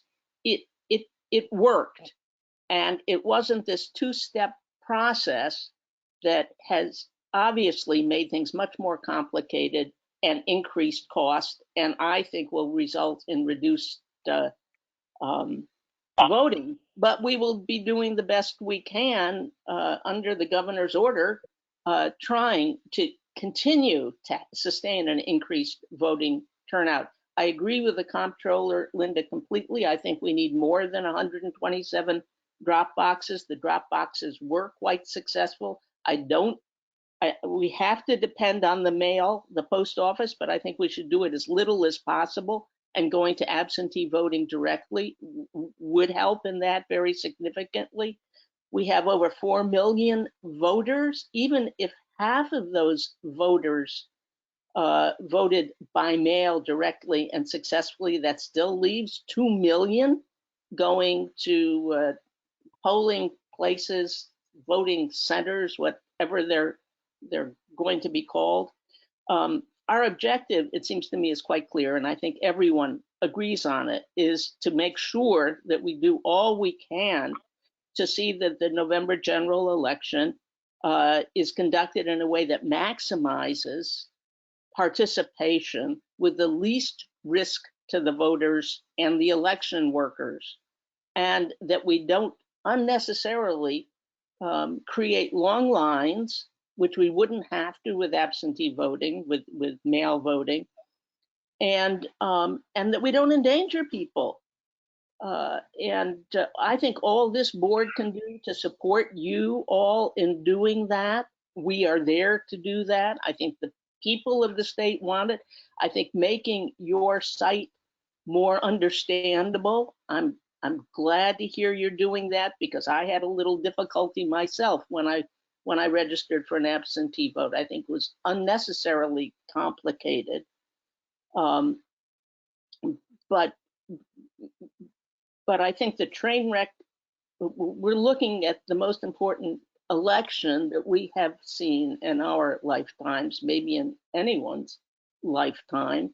Maryland at least ought to be a leader and a model of how to get things done. I am terribly concerned about what's happening in the rest of the country too, but we can only deal with Maryland, and whatever we can do to help you both with the logistics, with finding a good data center, with reducing unnecessary mailing, and with reducing unnecessary mailing, meaning a direct, not two-step process, which I know you're not responsible for, the board isn't responsible for, but it would be great if the governor could see his way clear to making it simpler, more direct, and safer, and reducing the need for people to be standing in line for hours simply to cast their vote.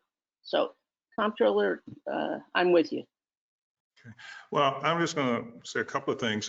First of all, in the Comptroller's earlier statements, and I know he didn't accuse the governor of this, but the governor's decisions were not based at all on Trump-like conspiracy theories of voter fraud. I know he didn't say. I know he wasn't. I just wanted to separate that. But also, from the Board of Elections report themselves, the primary election, 160,000 ballots came back as undeliverable.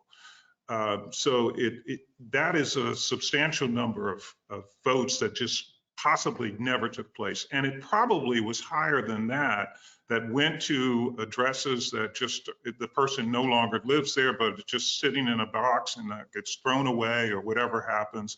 I know just from our experience, my son has not lived in Maryland in 16 going on 17 years. We tried to get his name taken off of the election rolls. He's registered to vote in California, and they said he has to send in a certified letter saying that to do this, he didn't even do what we asked him to do when he lived with us, let alone if we asked him to send a certified letter. He's not thinking about that kind of thing. And so we received a ballot for him. And, it just, fortunately, we tore it up and threw it away. But there is a cost associated with that. If people request, they can go online, request this ballot. They can, and they're not called absentee, as Director Lamone said. For a mail-in ballot, that is a process that they can make. As you remember, back in April, I said even before the primary and before the special election, that the board should have been sending out postcards or something to people to make sure they update their voter registration information. Maybe it was too late to do that, but they weren't able to do it. They didn't do it. And we saw 20,000 votes or ballots did not reach people in Baltimore City in that 7th special election. And there were several thousand that didn't get into Howard County and Baltimore County. So just the whole idea right now, based on their history, I don't have faith that they would be able to carry it out total mail-in.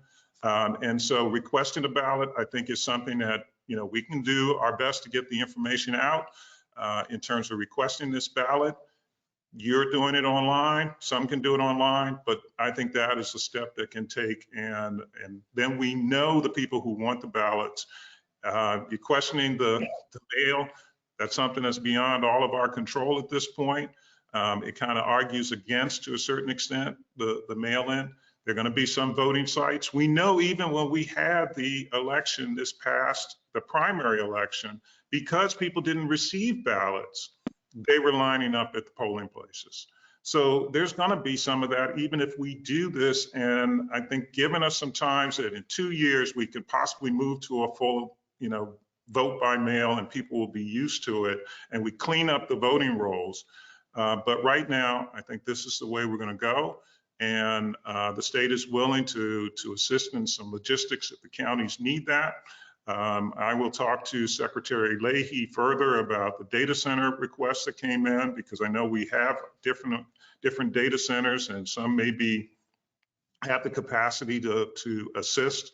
And as was mentioned, there are 5,000 volunteers to help out with the elections.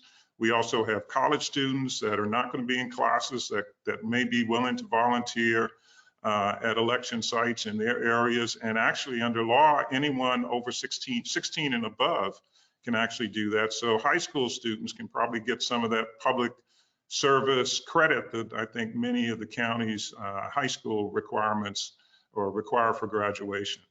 So I just wanted to give that. Well, that's excellent. And trust me, I heard everything you said, and you and I are actually kind of think alike on a lot of these things. But let me ask the administrator, based on what the Lieutenant Governor said, is there some way of the voter rolls being legitimately vetted, for example, for people that have died and no longer obviously are eligible to vote, or for young people that have moved and registered in other states? Isn't there a way, without requiring a certified letter, to make sure the voter rolls are correctly winnowed from election to election, to make sure people who are no longer Maryland residents and people who are deceased are not on the rolls?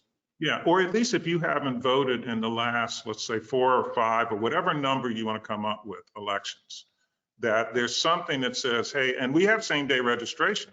So it's not like you're going to be denied the right to vote, but if you haven't voted in, say, the last 5 elections, which is every 2 years, then maybe, your registration should be suspended. Well, let me ask the administrator how you guys view the fact that there are people living in California who are voting in California, but have never been removed from our list. I'm not suggesting they vote in Maryland. Obviously they don't, but what do you guys do to deal with that issue, and particularly deceased people? I know there's a Social Security list that you could easily cross-reference your voter file with and at least eliminate people that are up with St. Peter. So thank you for the question. For the record, Nikki Charlson. So generally, list maintenance is what we call it in elections, is governed by state and federal law. So we have federal law that talks about how long voters can stay on the list, and there's a process that the federal law sets up that creates, if 2 mailings are sent to a voter, if 1 mailing is sent and returned, a second mailing is triggered, and if we don't hear from the voter, they move to the inactive list, and they reside there for up to 2 federal elections, so 4 years before they can be canceled. So in Lieutenant Governor, in your son's case, if the Howard County Board of Elections didn't receive any mail back, they don't know that he's not there.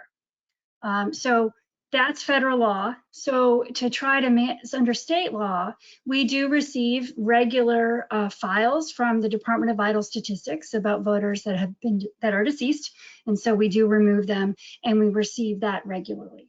We are also one of the founding members of a national consortium of election offices that share regularly voter registration data, and part of that analysis includes driver's license records, the Social Security master death record list that you referenced, Mr. Comptroller, and all of that data gets mixed up and, well, mixed up isn't the right verb, gets analyzed, and we are then told, okay, Maryland, I have Nikki Charleston in Maryland, and New York, you also have her on the list because that's where I moved from.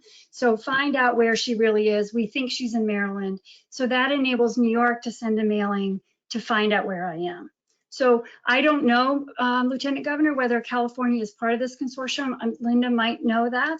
But that, I think we have over half the states now. So as more and more states join that consortium, we really can connect more of the dots. But if we don't receive mail back for a voter, and when the voter registers in another state, if that voter doesn't say to California, I'm registered in Maryland, we don't really know where that the voter has moved. So we are doing our best using data sources to find that out. But we also ask voters, and the letter we need is not certified, it just needs to be in writing and signed and sent to the local board, and then they can go ahead and cancel them. So it's a complicated process in that we're using all sorts of data to do that. And one of the things that we are looking at is, are there additional sources of data that we could ask the legislature to enact that enable us to expand the universe of sources that we have, because that is governed by state law. Glad to hear that. I think that's terrific what you're articulating there. Just in conclusion for me, how many Maryland voters do you have currently registered to vote, even with all the vetting? It's just over 4 million. Maybe it's 4.1. I'm not sure exactly, but it's just over 4 million. Thank you. The only thing I want to say is that you said something about suspension or of their voter registration is suspended after 2 presidential elections. My son has been gone for 17 years. So he has not voted here through the last 2 presidential elections, one 4 years ago and then 4 years before that. But we still received a ballot. Now, we may not receive, I don't know if we receive, and I can't remember, those little brochures that come in that tell you all the candidates. I don't know if we've received anything in his name on that, but he did receive a ballot this past summer. So So the removing him from the list or suspending, we call it canceled, happens only if we've had a bad address. So we've had mail come back to the local Board of Elections office saying. It's not that they have not voted in the last 2 presidentials. It's that the mail comes back, you suspend it. Correct. Right. We don't cancel anybody for not voting. Okay. All right. So there really is no suspension. Okay. Other than the mail. Yeah, but at least there's some review, and I'm glad to hear it's not a certified letter that's required. Yeah. It's still difficult to get my son to send a letter unless I write the letter. Yeah, everybody's on edge about the honesty of the election because of the person that I'm probably should not mention in these circles, which I already have today. But there's a lot of anxiety out there because of the conspiracy theories that somehow the election is rigged. It isn't. And I'm glad to get the testimony from Administrator Lamone about the fact that we're at least paying attention to that. But in my own experience, the idea that Lieutenant Governor Rutherford's going to fill out his son's ballot and send it in is so ludicrous. It so puts you at so much legal risk, and there's so little gain. It's 1 vote out of 4 million. No, but we're not talking about that. I'm talking about the waste. Mr. Comptroller, hold on. Mr. Comptroller, hold on. I'm talking about the waste associated with 160,000 ballots that came back because they could not be delivered.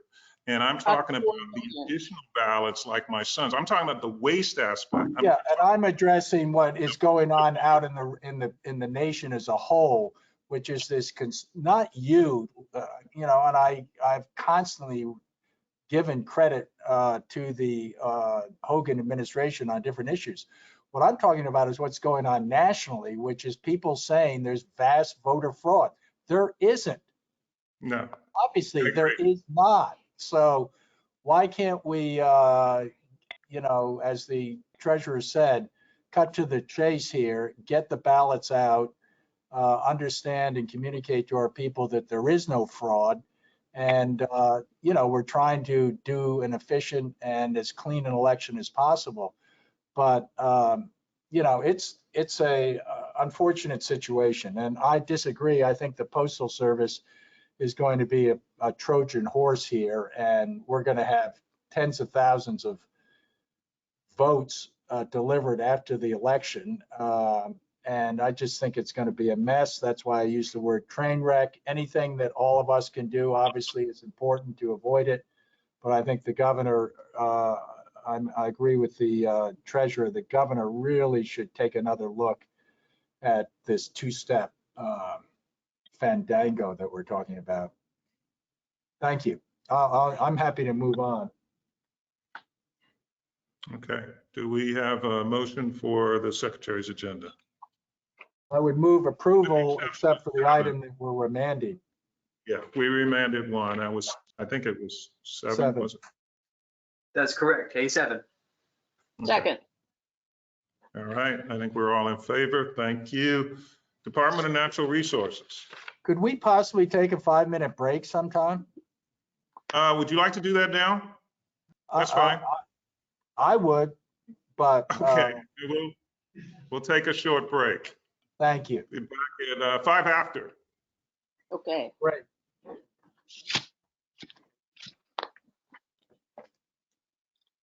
Hi there. Hi.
I thought it would look way too casual if I was sitting there signing.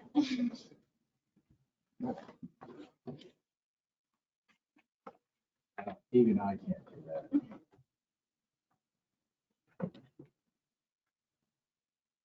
So we're on now. Yeah.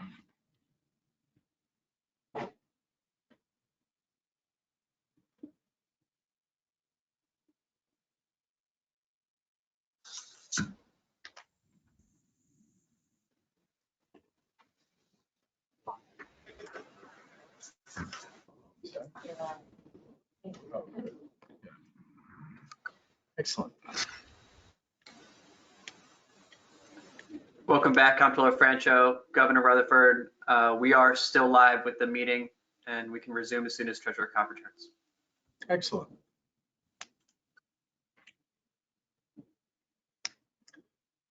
Lieutenant Governor, I didn't mean to bring up the T word there, and I apologize, but I just didn't want to confuse. you know, we're all living through this. At home, thinking that we are following the president's craziness. So,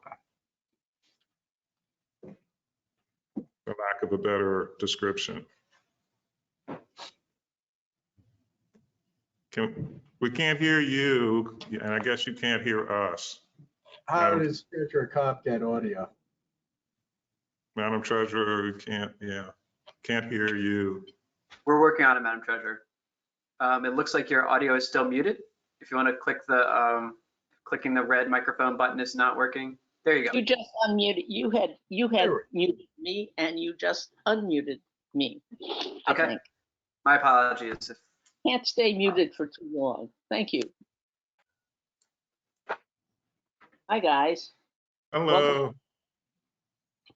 Department of Natural Resources. Are we ready to, are we back up and operating? Okay, so Department of Natural Resources. Hi, well, good afternoon, Governor, Madam Treasurer, and Mr. Comptroller. For the record, I'm Jeannie Hadaway-Riccio. I'm the Secretary of the Maryland Department of Natural Resources. We have 19 items on our real property agenda today for which we are seeking approval, and that includes item 6A, which is a 356-acre acquisition in Harford County. It's a very exciting acquisition because this property is adjacent to some existing county parks and will ultimately allow us to protect 1,600 acres of land and 2 miles of waterfront. And so I just wanted to take a second to highlight that. And with that, I'm happy to answer any questions that you may have. Okay, I was going to ask about that and I'll come back to it. Can I ask though about 2A, and that is Program Open Space, Beverly Trenton Nature Park? There's I guess, an illustrious history associated with it, and not so illustrious, I should say, history associated with the park. But it seems as though the county has been using the property or in a way that was contrary to the open space funding for a number of years. Is that correct? Yes, so when property is acquired using federal land and water conservation funds or state program open space funds, there is a requirement that those properties be open to the public, and that is to protect the taxpayer because public money is being used to acquire that property. And about a year ago, we started doing a wholesale review of land and water conservation funded properties to ensure compliance. And Beverly Triton was one where we found some non-compliance. I do want to just credit the county and the community association for working with our department to correct that. And the item that is before you is actually making a number of improvements to the park that will enhance public access to all of the features, including the 7 acres of beach that Governor, I believe you were referencing. Right, that was leased out to the community or beach association. We haven't asked for that money back, have we? Put it back in program open space since they were illegally renting out a portion of the property. You don't have to. Well, I believe the lease was for $1 a year, and really We want our $7. we've been focusing on working with them to get through the process and improve access. And again, both the county and the community association have been a great partner in that. So I think this has ultimately ended as a success story and will be a great asset to both Anne Arundel County and the state. Thank you. I'd Madam like Treasurer, to this is a commend question you for for you. going through it, and I trust you're going through all of our properties with that in mind, and that's great. Thank you. Madam Treasurer, this is a question for you. Do we ever check to see if we actually collect those $1 a year leases and easements to actually get $1? Yeah, I guess it costs more for them. Comptroller that. That's a comptroller? Okay. Do they have credit cards? Because we're not taking a lot of cash these days. And it would cost them more, and it cost us more to collect that $1 credit card. So, And they'll okay. tell us the check is in the mail and we'll never know. More postal service. Yeah. Back to 6A. I believe the county executive was going to be here to talk about that project. Is he on, Barry Glassman? I don't know. Maybe he's not. I thought he was. Do we have Barry Glassman with us? I guess not. Okay. Yes, Governor. Oh, there he is. How are you, Mr. Comptroller, Madam Treasurer, Madam Secretary? Good to see you. Can you hear me okay? Yes, very well. And Governor, we've been working in Hartford County probably over a decade to get this farm that'll give us an additional mile along the Chesapeake Bay and tie into all the way from Tidings up to our Swan Harbor farm. One of the most beautiful spots in Hartford County, and I'd say in the state of Maryland. And it's a unique partnership with the state, the county, and Aberdeen Proving Ground, the Army, through our Hartford Land Trust. So we were able to cobble together, all three of us, and I think it's probably going to be a gem for us to get. And even during this difficult time, it's a great victory for the county and the state. Excellent. What park, Secretary Hattaricio, you said it was near one of our parks. What park is that near? So it's near two Hartford County parks. One is Swan Harbor Farm, and the other, I believe, is the Millard Tidings Park. Oh, yes. Right. So they're all adjacent and will now all be preserved and a nice asset for outdoor recreation opportunities. Very good. Get us up to about 1,200 acres along that bay frontage. Wow. And no development and put it in preservation. So it's a great, that property was under some development pressure. So it's a great find for us. All right. Well, thank you. Mr. County Executive, I want you to know that my chief advisor on BPW matters, Joanna Killey, went up there and visited it and reported back, and I quote, "Wow, it's a simply beautiful place." Yeah. Joanna and I worked together when I was in the Senate on a lot of agricultural projects. So she's a good source and advisor. Well, she was quite enthusiastic. Okay. Well, thank you. Any other questions? Executive, how's your goat farm doing? Okay, Comptroller, I've got to straighten you out. I'm a sheep farmer, not a goat farmer. I'm sorry. Okay. But they're very simple. Mr. County Executive, you need to give him one of those what did you have? Those tattoos, those iron-on tattoos that you had? I'll have to get him one of those. they'll stay on for about, the governor still has his probably. They don't. They stay it on does- for weeks, even with a shower and scrubbing. You can't get that thing off. President Trump probably wouldn't like them. They had chemicals from China on them. They probably won't come off for 6 months. Those things were so, yeah.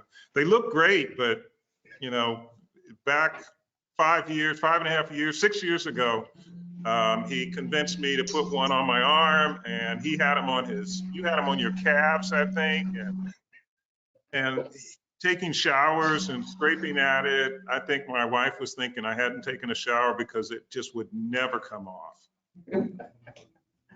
Okay. Side stories. Well, thank you. Any other questions on Department of Natural Resources? I do have a question, Madam Secretary, just out of curiosity, no problem. Item 13A in Frederick County, Marlou Ridge. Yes. I'm just curious about the appraisals, which go from 1.3 million to 388,000. What accounts for something like that? So these appraisals were conducted before you also graciously approved our new evaluation, our easement valuation system. So if you recall, we have had this incident and this experience in the past, and you all have often raised that. It's very difficult to appraise easements because there's so many different factors, and it's really hard to get market comps on an easement. So now that we're under the new EVS, thanks to your approval, I think you will see more consistent numbers coming in from our department. Okay, it just stood out. Thank you. Sure. Move approval of the agenda. Second. All right, thank you. Thank you, Madam Secretary. We're all in favor. Thank you. University System of Maryland. Good afternoon, Lieutenant Governor, Mr. Comptroller, Madam Treasurer. I'm Thomas Hickey. I'm representing the university system. We have 8 items for your consideration, and we're happy to answer any questions. Could I ask Mr. Hickey, if I could, about the reopening of the higher ed campuses? Other than Morgan State, I take it almost everybody's doing some combination of in-person classes and also housing some students in dormitories. And obviously, we all want the kids back in college and even K through 12. But as I've mentioned before, this is a very deadly, hidden, and very mysterious pandemic that we're going through, with information changing every day. So in response to those students and parents that may be concerned about the public health risks of in-person higher education institutions, I have a couple of questions. Are you planning to offer COVID testing for students, faculty, and staff? Mr. Hickey? The Chancellor announced 2 weeks ago that all students, faculty, and staff that are returning to any of our 12 institutions this fall are required to have a COVID-19 test within 14 days of arrival. So that's a mandate that the students, the faculty, and the staff have to have this testing done. Okay. And then after they arrive, how frequent will testing be, either required or offered? That has not been determined. There are multiple meetings and work groups within USM. There's a return to campus work group. There's a testing and tracing work group, which is led by Dr. Bruce Durrell, who's the interim president of the University of Maryland, Baltimore. That there is not a lot of, and I'm not an expert on this, so please don't quote me. We also provided you and your staff with written responses to your questions that were reviewed by these work groups. So great. I'm not to speak, but the testing and tracing, it's going to be, at this time, it is going to be daily symptom monitoring for anyone who returns to our campuses.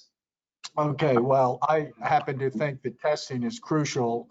And since a lot of this virus is spread asymptomatically, I would strongly recommend that you guys, have some kind of mandatory testing once the college students return to campus and have it apply to your faculty. I don't think you have to have it done every week. I think you have to use a test that has a quick turnaround. Some of these tests take forever to get the lab results back. What is the policy going to be if a student or a teacher tests positive?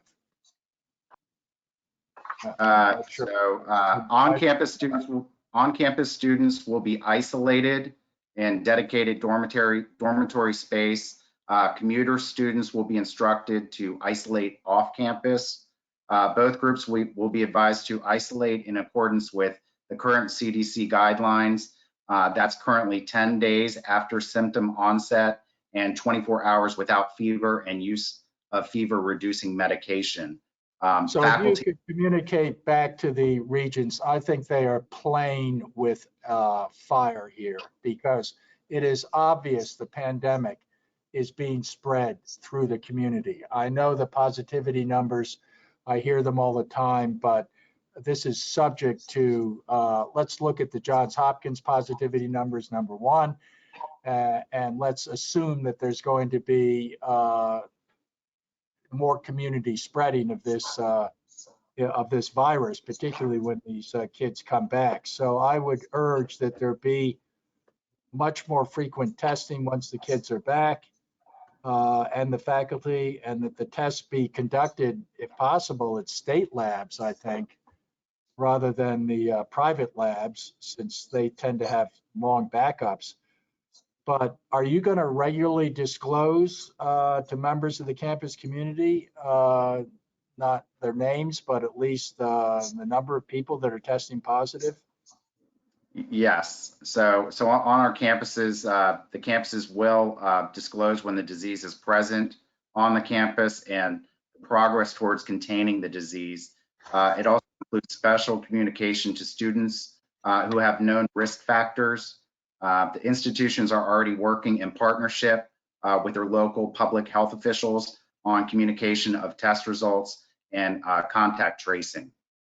Well, I hope that everything works out very smoothly and there's no shutdown on the campuses, but I think Morgan is probably the leader right now in indicating what could happen. If we have to go to no in-person presence on the campuses of the dormitories, what are we providing folks who may not have the technology to learn virtually? So a couple of things. Our institutions have been increasing the amount of broadband capacity offered to the students through the use of Wi-Fi hotspot devices, as well as improving the campus-based broadband. And they've also been working to provide hardware devices to students who need it. Well, I obviously applaud the system. It's a very impressive one. It's one of the nation's leading higher ed systems that we have. But I mean, this is not rocket science. This virus is alive and well. It's all over the country. It's going to come back to Maryland. I hope it doesn't, but inevitably it's going to. The flu season is approaching. This could possibly have an unhappy ending as far as having to send students home after they've arrived on campus. And I just hope the system is geared up to do the right thing, I guess, because it's not their fault. It's the fact that there's a pandemic still alive and well, and it's not going to care whether it's a Maryland college or a Virginia college or some other college. It's going to spread if we don't get it under control. So what exactly are you going to do if you have to transition to all virtual? Is there some seamless way to do that? Have you thought that through at the regent level? The health, safety, and welfare of our students, faculty, and staff is the paramount concern of both the chancellor, the presidents of our institutions, and the regents. So we take our lead from the public health officials, both state and local. As you indicated, we're we're 12 institutions. We're all over the state of Maryland. So conditions in different parts of the state are going to dictate what may or may not occur on our campuses. So we're going to work we are working very closely with the local public health officials. You might have heard yesterday that University of Maryland College Park, our flagship institution, has delayed in-person classes until September 14th. So Excellent. Thank you. Could you please give them a big hug and a kiss from me for doing that? Because the political pressure is to keep, stay open. We don't want to return tuition, all that stuff. Thank God they did that, because at least it makes it acceptable to be cautious here. Thank you. I guess I'd heard of that, but it kind of got lost. It was just announced. It was just announced. And the purpose is to get a handle on the testing. Good news, good report. Anyway, you get the drift. This virus is nowhere near being controlled around the country. Governor Hogan and his team, as I say over and over again, Lieutenant Governor Rutherford, I think the team's done a commendable job. But this is a very delicate situation between now and the end of the year, I think. Yeah. The challenge that the universities have, and I know that College Park, when they talked about the 80-20, 20% of their courses being in person, my understanding it was the lab courses, those performing arts courses where you kind of have to be present to do that. But the other 80% for those of us who are liberal arts majors, it's going to be virtual. I know in the case of Morgan and also in talking to the new president over at Coppin, they do still expect to have a very limited amount of students on campus, not just for those scientist areas, but something that's unique probably to to those schools is that they have students that really don't have any other place to go. And they ran into that when they shut down in March, that there were students at Morgan, and talking to Dr. Wilson, that did not have a home to go back to. And so they had to accommodate some of those students, and not just the international students, but some of the students, unfortunately, college becomes a refuge for them. And so that's something that I know Morgan is still working with, and Coppin is going to be working with going forward. So there's still going to be some limited presence on campus, but maybe not in the classroom session, except for those ones that are hands-on science lab courses and performing arts. Okay, any other questions, university system? Move approval if. Okay. One last question about that, Tom, about what the comptroller, is there going to be a site where people involved with College Park or any of the campuses can go and see in one place what is being done, what the reports are concerning the incidence of the virus, what actions are being taken? I will ask that question of the testing and tracing work group, and I will provide an answer to all of you. Thank you. I was asked that by a neighbor who actually is a parent and is happy that his student is going to still be home, actually, but it would provide greater confidence, I think. Yeah, just remember, testing does not cause the infection. Testing just tells us what's going on and protects the health and safety of people. Well, and it tells you what's going on at that particular point in time. It's a snapshot of, right. And the reality is early on, when we had limited tests, we were only testing people who were sick. So we really didn't have a handle on the full spread because we didn't know, we weren't getting the asymptomatics that were probably spreading, but not feeling any symptoms, or very mild symptoms that they didn't recognize that they were ill. Because as you remember in the very beginning, you had to have a doctor's note to get a test, and the doctor had to decide whether you fit a certain criteria that has changed. The initial criteria didn't include having gastrointestinal issues. And so as time went on, as the comptroller said, as we learned more and are still learning more, now we're doing widespread testing. And so we're finding that there's more out there where, quite frankly, we were always undercounting in terms of the amount of people who were infected. And there are probably people who've recovered now and never were told that they had it and didn't know that they had it. So thank you. Do we have a second for approving the university system? Okay, we're all in favor. Thank you, Mr. Thank Hickey. you. Department of Transportation.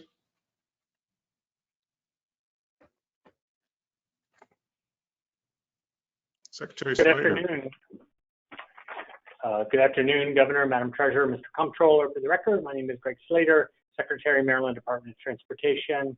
The Maryland Department of Transportation is presenting 31 items for your consideration today.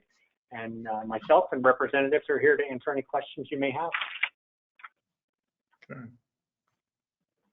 I'm deferring to the treasurer because I know she has some questions about, I hope, about the purple line. No, I was just wondering if you could give us an update of where we are with the purple line. Sure, happy to. I'm not able to go into any specifics on the legal strategy side or with what seems to be pending litigation, but I can certainly kind of give an update on where things sit. You're probably aware that on Monday, Baltimore City Circuit Court judge issued a temporary restraining order that the Purple Line Transit Partners are enjoined and restrained from demobilizing and abandoning the Purple Line project as it establishes that extended delay under the P3 agreement. So unless extended, the restraining order goes until the middle of September. So the order came as we were discussing things. They started to demobilize in a way that was really hard to recover from, taking large cranes down, those types of things. So we needed to make sure that we protect the project. It's hard to comment on specifics of this settlement because I want to respect the confidentiality of that, but there are really multiple aspects of the challenges that we're working through today, and it's kind of based on a provision in the P3 agreement. Either party has the ability to walk for extended delay of more than 365 days. So PLT believes they have met that threshold and made that decision to do that, and we just don't believe that they have that right because all of those claims are still in the dispute resolution process. So they're exercising a right and we are challenging that right. But recently they've started to kind of demobilize on a larger front. So we felt that legal action from our legal team was necessary. When it comes to the disputes themselves, it really comes down to the cost, but who's responsible for them in the P3 agreement. But we remain committed to a fair and amicable settlement, and we're hopeful. It's important to note that in those P3 environments, risks are allocated where a government entity takes on certain risks and the private sector takes on certain risks. And so in the Purple Line, the state is certainly benefiting by getting that rail line sooner, and then it would be able to afford it and paying that back those dollars through availability payments. And then through the operations of the Purple Line. And then the private sector is providing that capital and expertise and then benefiting from that return on investment. So that contract and those disputes, those risks are all in there. So we're in the middle of probably some sticky things, but we're going to continue to work hard, and we remain committed to getting the Purple Line done. That's really our goal. There are so many different levels. The most basic, are we assuring the people who live along the Purple Line where construction is still being done or is not still being done, that we're on top of it and communicate with them so they know what's happening in their neighborhoods? Sure. I think you raised an excellent point. So I'll reach out to our community liaisons and make sure that that's happening. I know our team has been very focused on making sure that groups like the Board of Public Works and our elected officials and everybody are kind of up to speed. But I'll circle back with our community liaisons to make sure that those conversations are happening So I know on the the ground. comptroller often speaks of small businesses. Well, there are small businesses along the lines whose welfare depends on the status of the project. Absolutely. And then there's going to be the whole question of what comes next, obviously, who pays for what, how we go about doing it. But I'm just thinking right now, those folks in Prince George's and Montgomery County who want to know what's going on in their backyard. Absolutely. I think you raise a good point, and I'll confirm that, and I'll circle back with the board and let you know that that's happening and how that's happening.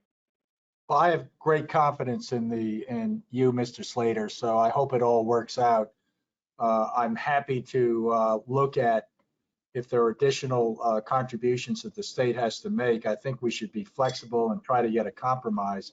I'm specifically concerned about if we take over the project, are we going to be able to, even if we complete the project, are contractors going to be willing to vouch for and warrant to the extent they haven't been involved in the current construction?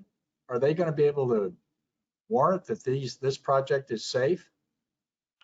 Those are the level of issues that we're working through now, and kind of what that process is, and whether it's if we were not able to reach a resolution with our current P3 team, you can remarket the P3, or you can go in and kind of manage it yourself, continue the construction, and then focus on the operations components of it. But we're looking at all of those now and trying to understand from an economic analysis standpoint how those all paths compare.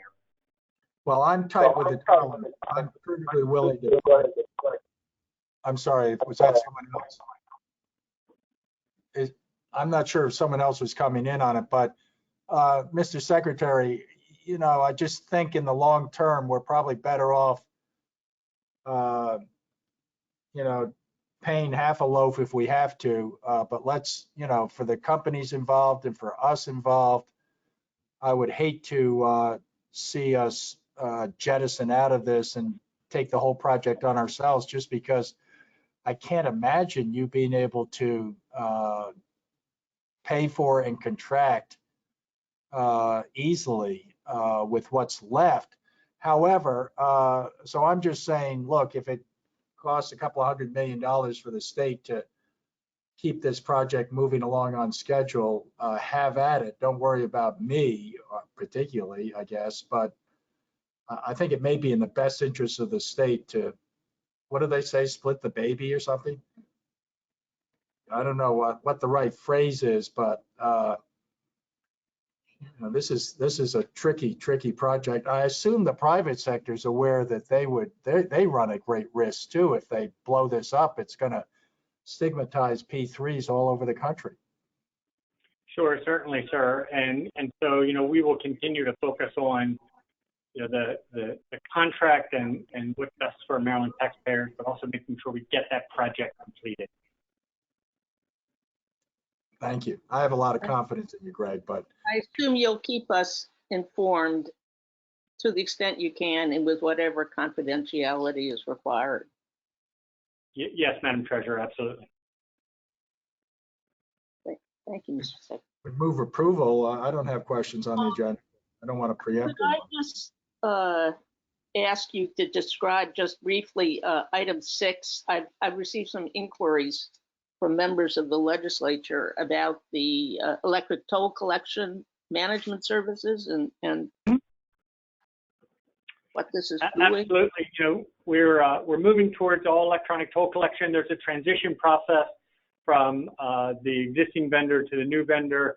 This is kind of the last and final extension on this one. I do have Executive Director Jim Ports on the call and John O'Neill from the MDTA team if there are any specific questions to that. But we're working through kind of the transition process, making sure that works, making sure the technology works, making sure the right processes are in place, and as part of kind of meeting our customer needs in this transition. So this would be the last one, but I do have our MDA. I mean, this is like the 28th, 29th modification to it. It is. I mean, I suppose you could go for 30 or 40, but so this is the end of this before we go to a new phase? Yes. Have we started the bidding process on a new provider? Yeah, yes. I believe they're already on board. Let me check with, Yes. It's just about kind of the overlap piece. Yeah, can you hear me? Yes, Yes. Jim, go ahead. Okay, this is Jim Ports, Executive Director for Maryland Maryland Transportation Authority. For the record, so this is a conduit contract. They have been our vendor for many years. That's why you see a lot of modifications and renewals. And this last one, Madam Treasurer, we were trying not to utilize this, quite frankly, but between CAPS, our new vendor for the 3G system, and TransCore, who will be doing a lot of the customer service back end information, due to COVID, it really pushed us back quite a few months. One, on the CAPS side, we encountered the same thing as many other people did across the nation with the, trying to get parts and people into service. They also had some COVID cases on their end, which prevented them from completing some of the work. And then the TransCore part, again, I mentioned that's mostly the customer service center type of work.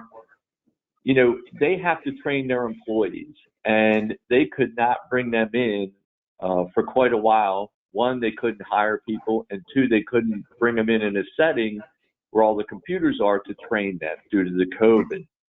So the CAPS issue with the hardware being late also delayed some of the TransCore opportunity to train people on that information. So to make sure that we have as smooth of a transition as possible to this new 3G system, which I know you're very familiar with because I know we briefed you on it a while back, to have a smooth transition.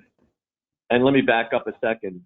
We also paused a lot of our notices for tolls due during the COVID crisis, and those are sitting in a queue, and we need one conduit to help us push them through the system and transition those notices of toll due over to CAPS eventually. So we're trying to keep conduit on board to make it a more smooth transition, if you will, and we're pretty confident this will be the last one that we have.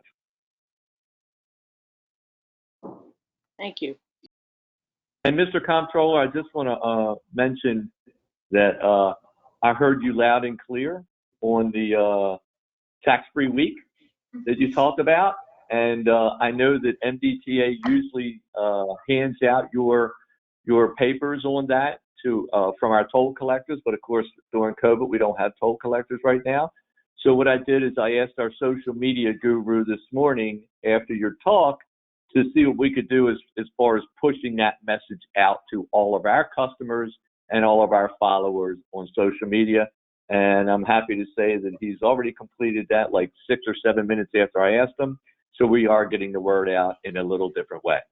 You may not know this, but I believe that your buses up in Baltimore have placards on them announcing tax-free shopping.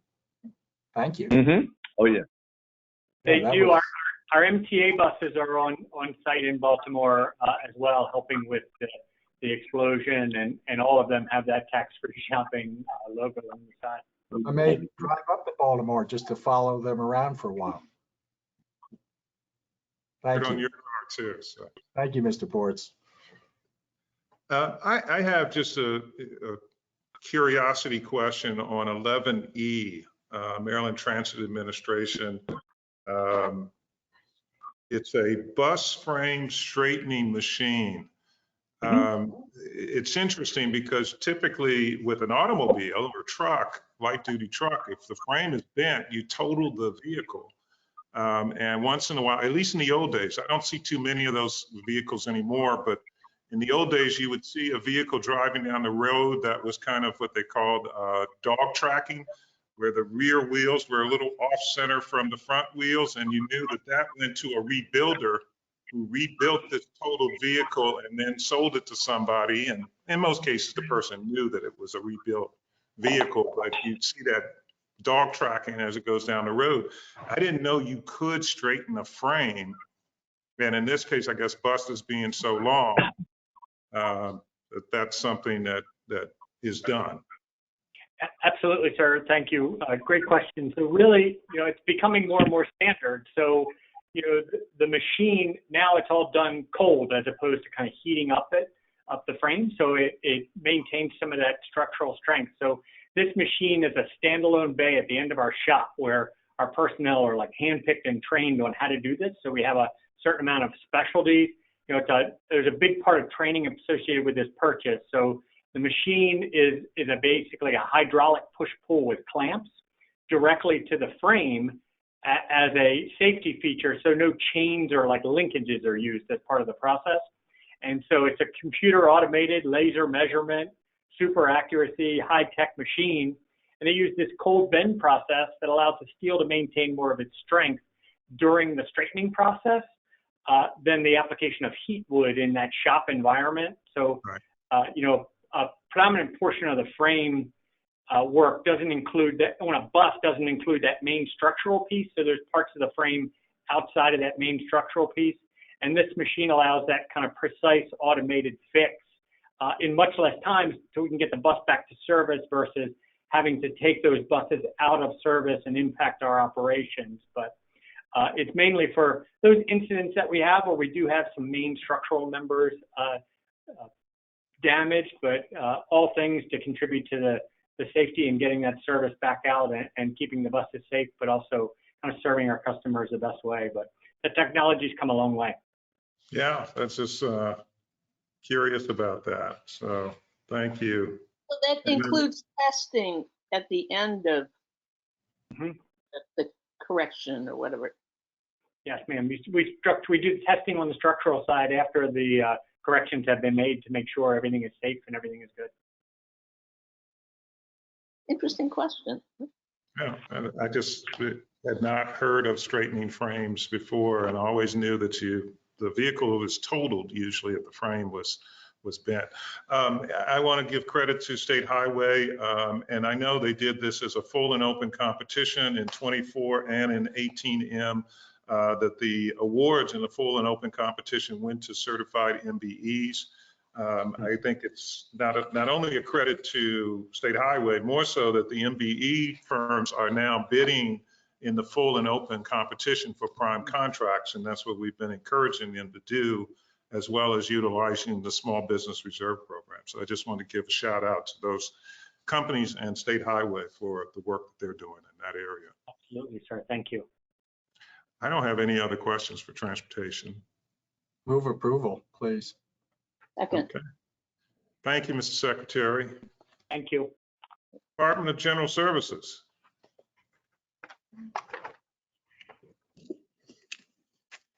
Good afternoon, Governor, Madam Treasurer, Mr. Comptroller. For the record, I'm Ellington Churchill, Secretary for the Maryland Department of General Services. Today, we are presenting 58 items for your consideration, including 3 supplementals. Of note, item 57 and 58 were revised this week to reflect meetings which they were previously withdrawn. And we have representation available to answer any questions you may have at this time. I know we have a number of capital grant and loan, worthwhile capital grant and loan programs ranging from the City of College Park City Hall project, which we had a lot of discussion about that previously for different reasons. The Epiphany House in Baltimore, substance use disorder community health facility in Baltimore as well. The Southern Maryland Navy Alliance, which I've had a couple of opportunities to visit with them. But I wanted to also just give shout outs to the Hollings Market and Avenue Market renovation in Baltimore, 2 very worthwhile programs and facilities. And if anyone has been to Hollings Market and the development that's going on around there, Avenue Market, we are still doing some work on Pennsylvania Avenue, working with the locals. I'm going to be meeting with someone this afternoon with regard to how we can bring some improvement to the Penn North area, and particularly Pennsylvania Avenue, and where Avenue Market is located. I also want to point out the YWCA of Annapolis and Anne Arundel County, and what they are doing in terms of protecting those victims of domestic violence, providing safe space for them. I've had an opportunity to see the work that they're trying to do there in terms of the new building that they're putting in place, and it's a very good program. I'm glad the state is able to assist them. I'm running through these. The detox facility in Montgomery County, detox and treatment services, Avery Road Treatment Center. That's something that's been very important to me, making sure, and particularly in this time of COVID, to make sure that those who are suffering from substance use disorder as well as mental health issues are getting the treatment and services they need. During this time of high stress, a lot of people fall back on some these crutches that can be in the way of substance, or to have depression and feelings of isolation that can lead to some particular challenges. And with that said, Cornerstone Montgomery, an organization that I feel very strongly about in terms of what they do in the area of mental health services right there in Montgomery County. They moved a couple of years ago to a new location, but I'm glad that there's grant money that's going to be provided to them as well. I first visited with them 6 years ago during the governor in my first campaign, and Carrie Cho, who is the director there, is doing an excellent job. And so I just wanted to particularly point out those in rapid fire succession, those particular programs that are, I think, was worthwhile giving some additional notoriety to. Thank you, Governor. I think it should be noted for the viewing audience, of course, it's a wide variety of grants. We have 5 grants represented all over the state, every region. They're all worthwhile. So thank you. And they are all worthwhile, and they go through significant vetting processing before they come to us. Yeah. Lieutenant Governor, I have a question about item 46. I don't have any problem with the item, but I understand that the corrections agency can give us a status update on Corizon. I'm particularly concerned that they're not responsive to you, Lieutenant Governor, me, the comptroller, or the state treasurer. They seem to be very responsive to leaders of the Senate Budget and Taxation Committee. They get back on their inquiries, but we have been waiting for almost 2 months for them to update us on Corizon, and specifically the costs associated with COVID-19 care for inmates. I'm going to ask Danny Mays, Director of Procurement, just to announce the item, and he will identify who from Public Safety can address your question. Yes, sir. Good morning, Mr. Governor, Madam Treasurer, Mr. Comptroller. For the record, Danny Mays, Director of Procurement for the Office of State Procurement. My team conducted this procurement, so I stood prepared to answer questions regarding the procurement itself. I would defer to see if anyone from DPSCS is on the line that could speak specifically to the Comptroller's question regarding Corizon.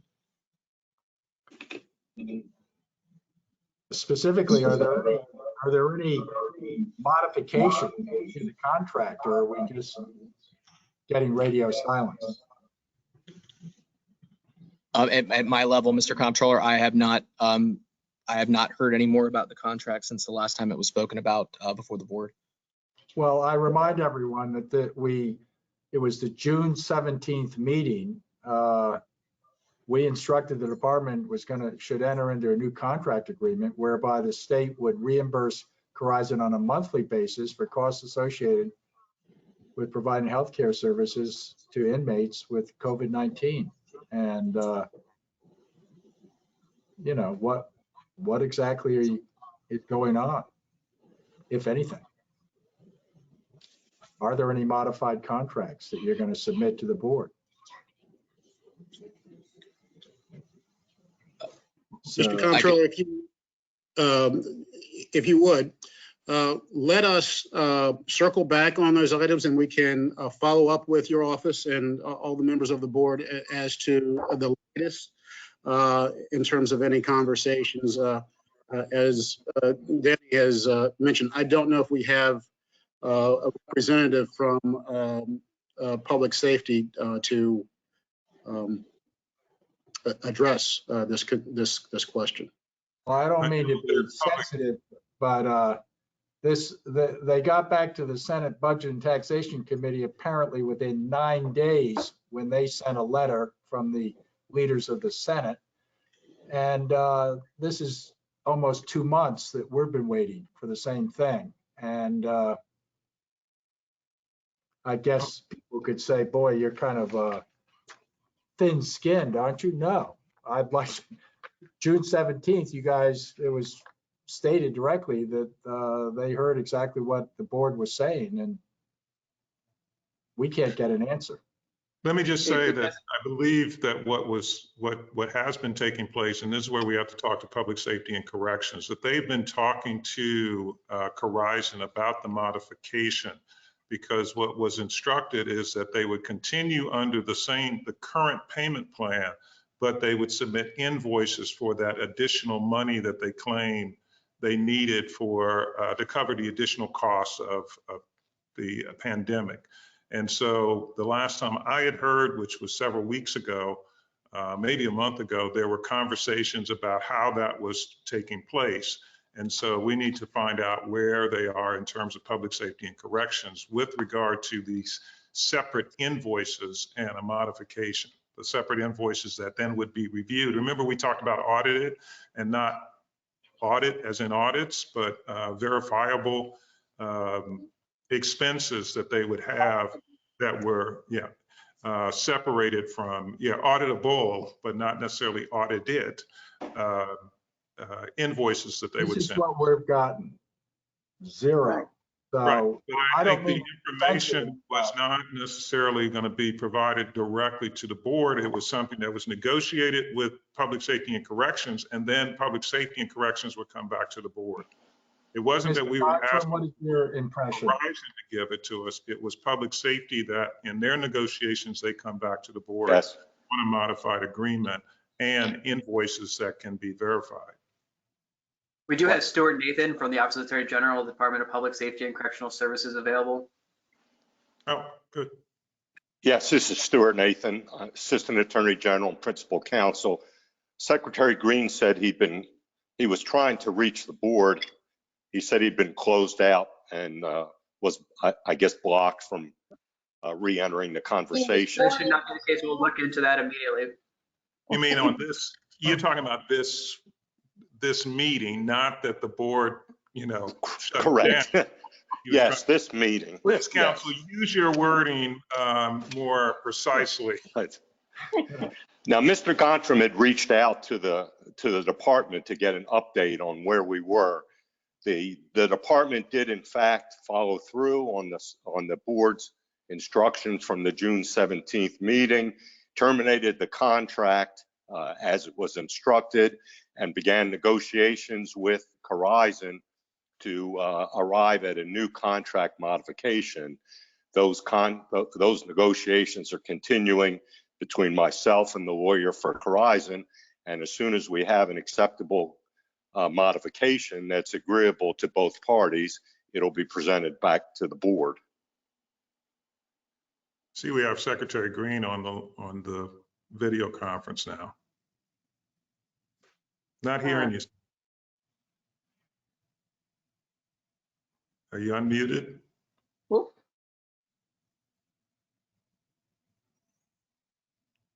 Anyway, I'm happy that people apparently are doing something, but if they could communicate with our respective staffs, I would be appreciative. Yes, understood. I'm happy to move on and move approval. Okay. I just want to comment with regard to 26, to thank the General Services for their selection of 26 A&E, that 3 of the 6 A&E firms are in the Small Business Reserve that are on this on-call contract for design services. And the same with audit services, that a number of MBEs are involved with the audit services master contract. I want to thank you for that. And it was mentioned that the 46 that the comptroller brought up, but the vendor is a certified small business, also veteran-owned small business that won that contract. And so it's good to see that these companies are bidding not just in the Small Business Reserve or trying to just serve as a subcontractor, but are bidding for in the full and open competition, which is what we've all wanted to see happen. And they're able to show that they can compete and win. So thank you for that. Thank you. Any other questions? Yes, I had a question on item 30, which apparently, unfortunately, I overlooked it. All right. We're being asked to award a contract of $11 million to a company in Florida for services associated with compliance, the ADA certification process for MTA. Apparently, this contract is under protest and its appeal is pending. It reminds me of the Maryland Insurance Administration lease that the board approved over my strong objection while it was pending an appeal with the Maryland State Board of Contract Appeals. And that board ended up ruling in favor of the losing bidder, Montgomery Park.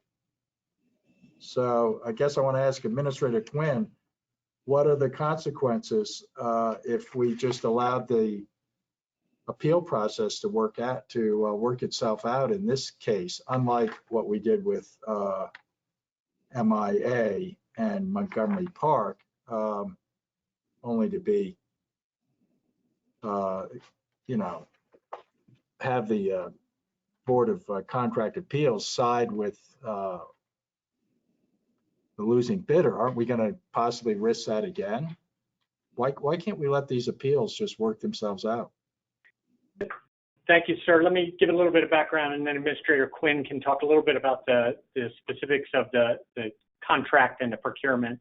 This one was a little bit complex and urgent. So, the contract is actually to provide MTA, this mobility link division, with professional services. So it's staff, supervision, training to operate and maintain our Americans with Disabilities Act certification process for paratransit. Really important service for us. In August of 2016, we entered into a settlement agreement with Disability Rights Maryland to resolve these kind of pieces of our certification process where we had failed to comply with certain ADA regulations.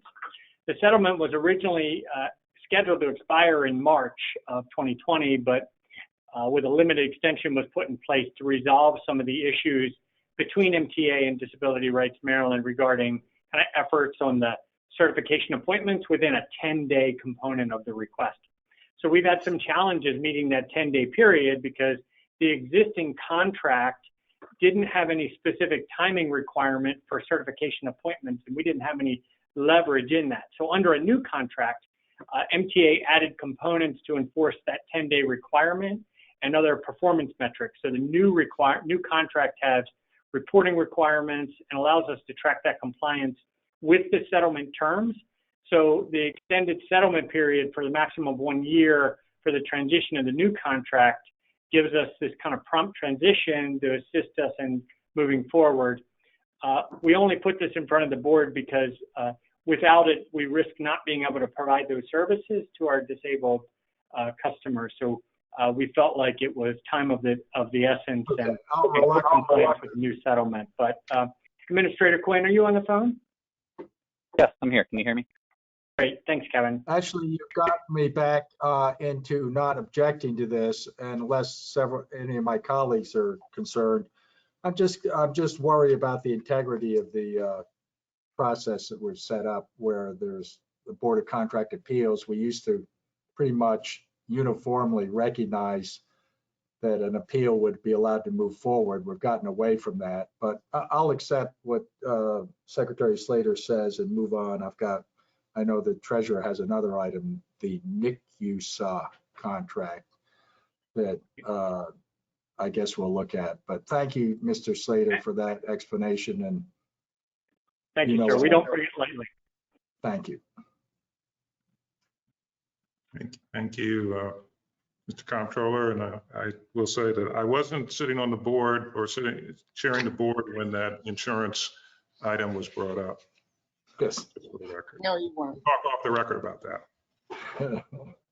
Anybody have there are more questions? I think you just mentioned another contract, the NIC contract. I guess it's 50 and 57.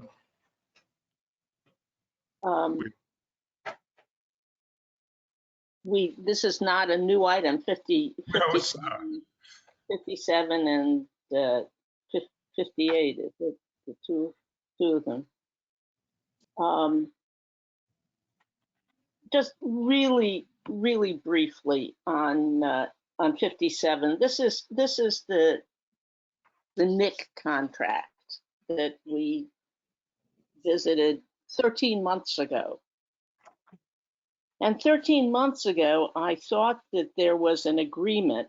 Let me just step back. In 2011, this board approved a contract for a system with a contractor, a vendor, NIC, that would provide convenient access to citizens, the customers who want to buy things like licenses from state agencies. They would be able to go online and purchase those licenses and other goods easily, just the way you do with other companies online. And the state agencies would not have to pay anything, meaning the state taxpayers would not pay anything. The person who wants to buy a service would buy the service, and the funds would flow through to the state. And then if there was a fee, the company that was providing the portal would invoice the state and be paid a fee. And it was sold that way to us. And if you look at the board item, that's the way the item was written. But it turns out that subsequently the system changed, and individuals could go to the portal and essentially buy something, and the company would take fees out of it and send the rest back to the state. So the state was actually paying, but they didn't know how much because they didn't know what the fees were. This went on. This is the way we see it. This went on for a while until it was discovered in 2017. Now, this all predated, by the way, the Hogan administration, this change. We went back 2017 and we're changing, as is the responsibility of the state treasurer's office, the banking arrangement of the state with the depository and dispensing bank. And we noticed a contract for a state agency that provided that they were paying fees for something that clearly had never been approved by the Board of Public Works, according to the Attorney General's office. And so we went to the Secretary of IT and said, it shouldn't be done this way. It's not provided in the contract. Come back with a change. They said, no, that's fine. We'll change the system. So the agency will, the NIC will send us an invoice and we'll pay the invoice. And therefore, we will actually know how much the state is paying, because it wasn't as it was purported to be in 2011 with the state paying nothing, the taxpayers paying nothing. All along, they had been paying something, but we didn't know how much. All right. We then came last year and the agency said, you're right, there was a problem with the item in 2011. Let's retroactively fix it. And this is where our opinion differs from the Secretary of IT. Fix it. And we said, I'm happy to support a retroactive approval of a contract, but we have to know how much the taxpayers have been paying. So let's have an audit and see how much the taxpayers have been paying. And then we can approve the retroactive, and we can also go forward with projections of how much we'll be paying in the future. And that's the way it was left, I believe, last July. The agencies were coming back to us with this audit, and we would therefore know how much was spent and know how much should be incorporated into a contract going forward. There was some talk about an RFP for a new contract. The agency, I believe, has now looked at that and decided that actually there is a much more cost-effective way to use present contracts, and will be proposing, not this moment, to go that way. Fine, we'll wait to see what the proposal is. But meanwhile, we still haven't gotten an audit that tells us exactly how much was spent. So that's the comptroller. You mentioned I had a concern. That's yeah, I think it's a valid concern. I think we were sold this by a previous administration that it would be self-funded. Now $11.3 million, and 9 years later, it's proven to be anything but self-funded, and efforts by the board, and specifically you, Madam Treasurer, to correct this have been, I think, essentially rebuffed and blocked. So I want to compliment Treasurer Kopp, Lieutenant Governor. I think she's doing exactly the right thing. I think the board staff has sounded the alarms on this contract, and I think we need greater transparency and accountability. I'm going to associate myself with the treasurer because, and I'm going to vote no on item 57 and a related item 58. I'd like to separate 57 from 58 because 50, and let me just, there was a suggestion of using existing contracts to, basically shift from one vendor to another vendor. But I have overridden that decision because that would have required additional funding to do it. Instead, what I thought we were going to be doing last year and what was instructed was to rebid the contract, work with the treasurer's office to make sure that the merchant contracts are done, are integrated into a new system properly so that we have that audit trail and we won't have to go through this rigmarole on an audit and the back and forth that has occurred between our department and one of our departments and the treasurer's office, but making sure we work with the beginning. So what I have asked now, our Office of Procurement under the direction of Bob Gleason in the Department of General Services with the Secretary to take over the rebidding of the contract, which is associated with 58 IT. I'm asking to exercise this option for 1 year so that they can rebid the whole system.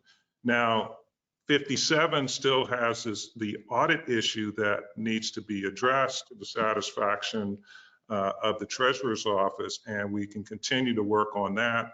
I am fine with withdrawing item 57, but I would ask that we go forward, and I've instructed the Office of Procurement to take over the procurement going forward with a new contract and working with the treasurer's office and utilizing the Office of Information Technology as a resource, as a subject matter expert, but they are not running the procurement, which I think, quite frankly, was a challenge before.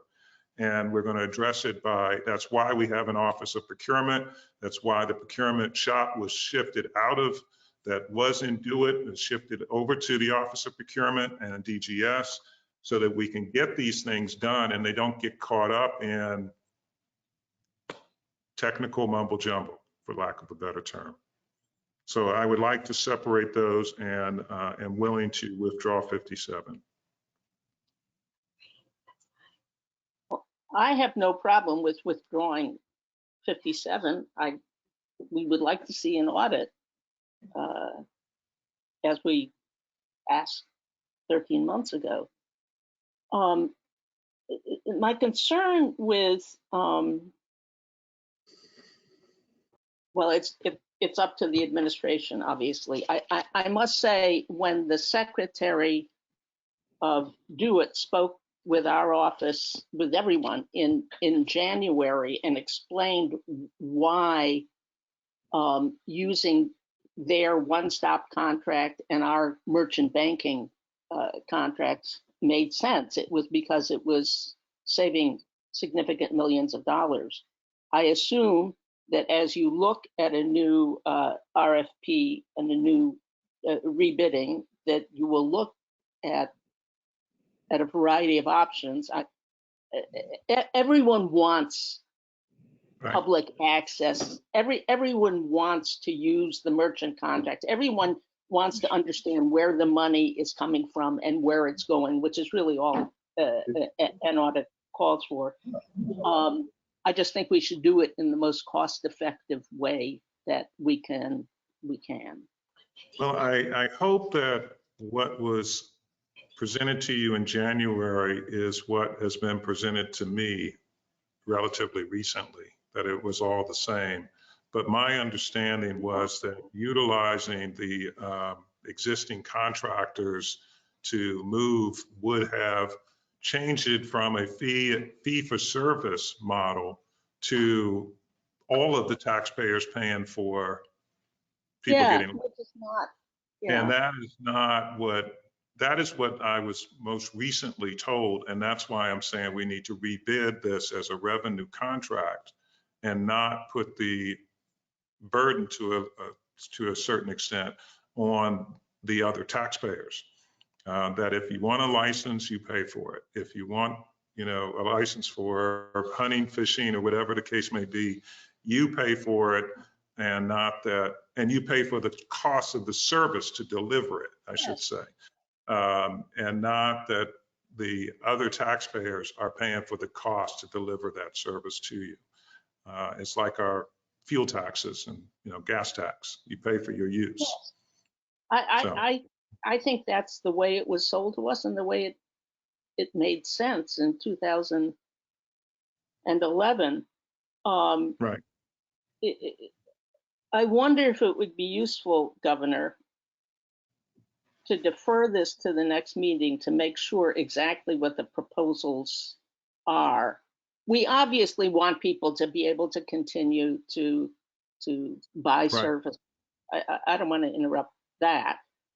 And just make sure everybody's on the same way. And I appreciate the role of the Department of General Services and the Office of State Procurement. I think that's a good move with the expert. Yeah, the only question, and this is a question, I guess, for DGS and probably DO-IT. If we defer this item for a couple of weeks, does it is there a challenge? Because it looks like the option term starts tomorrow, unfortunately. And the original contract expired over the weekend. Could I make a suggestion? I think this whole thing has been a hoax from the start, to pick a word. It never was self-funded. So regardless, I hope at a minimum, 57 is rejected or, returned or whatever you want to call it. I would, if it's still on the calendar, I'm happy to vote no. And I think 58, you need to vote no on, and just say, look, this has not been handled properly from the get-go. If we're concerned about continuity, there can be a temporary emergency procurement put into place for a month or so that services are not stopped. But I do not think that we should give a year extension to a group that is essentially damaged the state's reputation for accountability and transparency. I'm not going to go as far as to say that it was, the vendor. Whoever's at fault, I don't know. I mean, I said the company, it may be DO-IT, it may be our own people. But the point is, this thing was a hoax from the start. It said, it's going to be self-funded. It wasn't self-funded. It was funded with a convenience fee, but the convenience fee was never communicated to the agencies or to, and so I'm not blaming the company, I guess, but I do not think we should just move forward as if it's, oh, no big deal. Yeah, I am not, I was not saying that I think a year, the year that is in 58 is needed. You're the champion on this, Madam Treasurer. I would defer to you, but I would hope that we could vote no on both of these items or remand both of them or do something. But the solution, I think, is a very temporary 2-week, 4-week extension for the existing contract and services. But, you know, they have to get out and competitively bid it. Well, I think it's going to be more than a month to competitively bid the new contract. And then you're going to have a transition, particularly if you have a new contractor coming in. So that's why I think 1 year, which would include any transition, it could very well be 6 months to at least get it out, you know, to be able to bid, get it out. Exactly what they said, Boyd. It's exactly what they said a year ago. Oh, I know. I agree with it. Last year they came in and said, fool me once, shame on you. Fool me twice, shame on me. No, I agree. But that's why we're taking it away from the Department of Information Technology and putting it into the Office of Procurement. They came in with saying we're going to go back and rebid it. Then they changed their mind and decided they were going to do something differently, which was quote unquote in-house, which meant going to another contractor to do it, but not necessarily going out into a full and open bid, but using one of the existing contracts that we have under the CATS program. So this is a full and open competition, which I'm saying, which I thought we were going to do last year, but there was, you know, a different approach that the department wanted to take, that being information technologies. And when that approach really financially did not make sense, it put us in this situation. Then they said, we're going to try to use this CATS contract to just shift them over to another vendor. When I'm saying, no, we need to go with a full and open, what we should have been doing last year to begin with. So yes, it was a problem. It was a problem of the state and our department, in my opinion. And I'm willing to say that publicly. I know most governors don't criticize their own administrations, but I do. And you know, I've done that before. But this is, to me, the best way to correct it is to go back out on the street with this. An emergency contract is going to just be the same thing. If you did an emergency contract, you'd have an item that looks just like this right in front of you. Well, I would rather have that than just saying. You remember that, Ben, when it comes back in front of you. That's just me. I'm in a contrary mood right now because I don't have confidence you have that this is going to be handled properly. So I would suggest we put the burden back on DGS and have them do some kind of emergency procurement so that we have continuity of service. But at least we're not, in effect, saying, you know, we're just going to kind of move forward from here. I'm still pretty frustrated. This is a 1-year option that's already under the existing contract. They're just going to come back with the same thing that's going to just say emergency, and they already have the guys on staff. So we can just, you know, basically scratch out where it says option and write in 1-year emergency contract. That's essentially what you're asking. We just scratch it out and write in emergency. Well, I'll vote against that because it's, once again, where do they get the 1 year from? They get it from what they promised a year ago. And admittedly, I agree with government, but it's going to end up with the same resolution of this, which is, you know, the self-funding was always a hoax. And now I don't know how they're going to pay for this. Are they like telling people they're going to have to pay 3% extra for a permit or fee? Is that what the resolution is? Yeah, that's what they're doing now. Whatever that percentage is, that's what they're doing now. Apparently, they were taking it out of the state share for years. Well, they were taking it out of the total, as I understand, but they Well, were taking yeah, their total fee. without a convenience fee.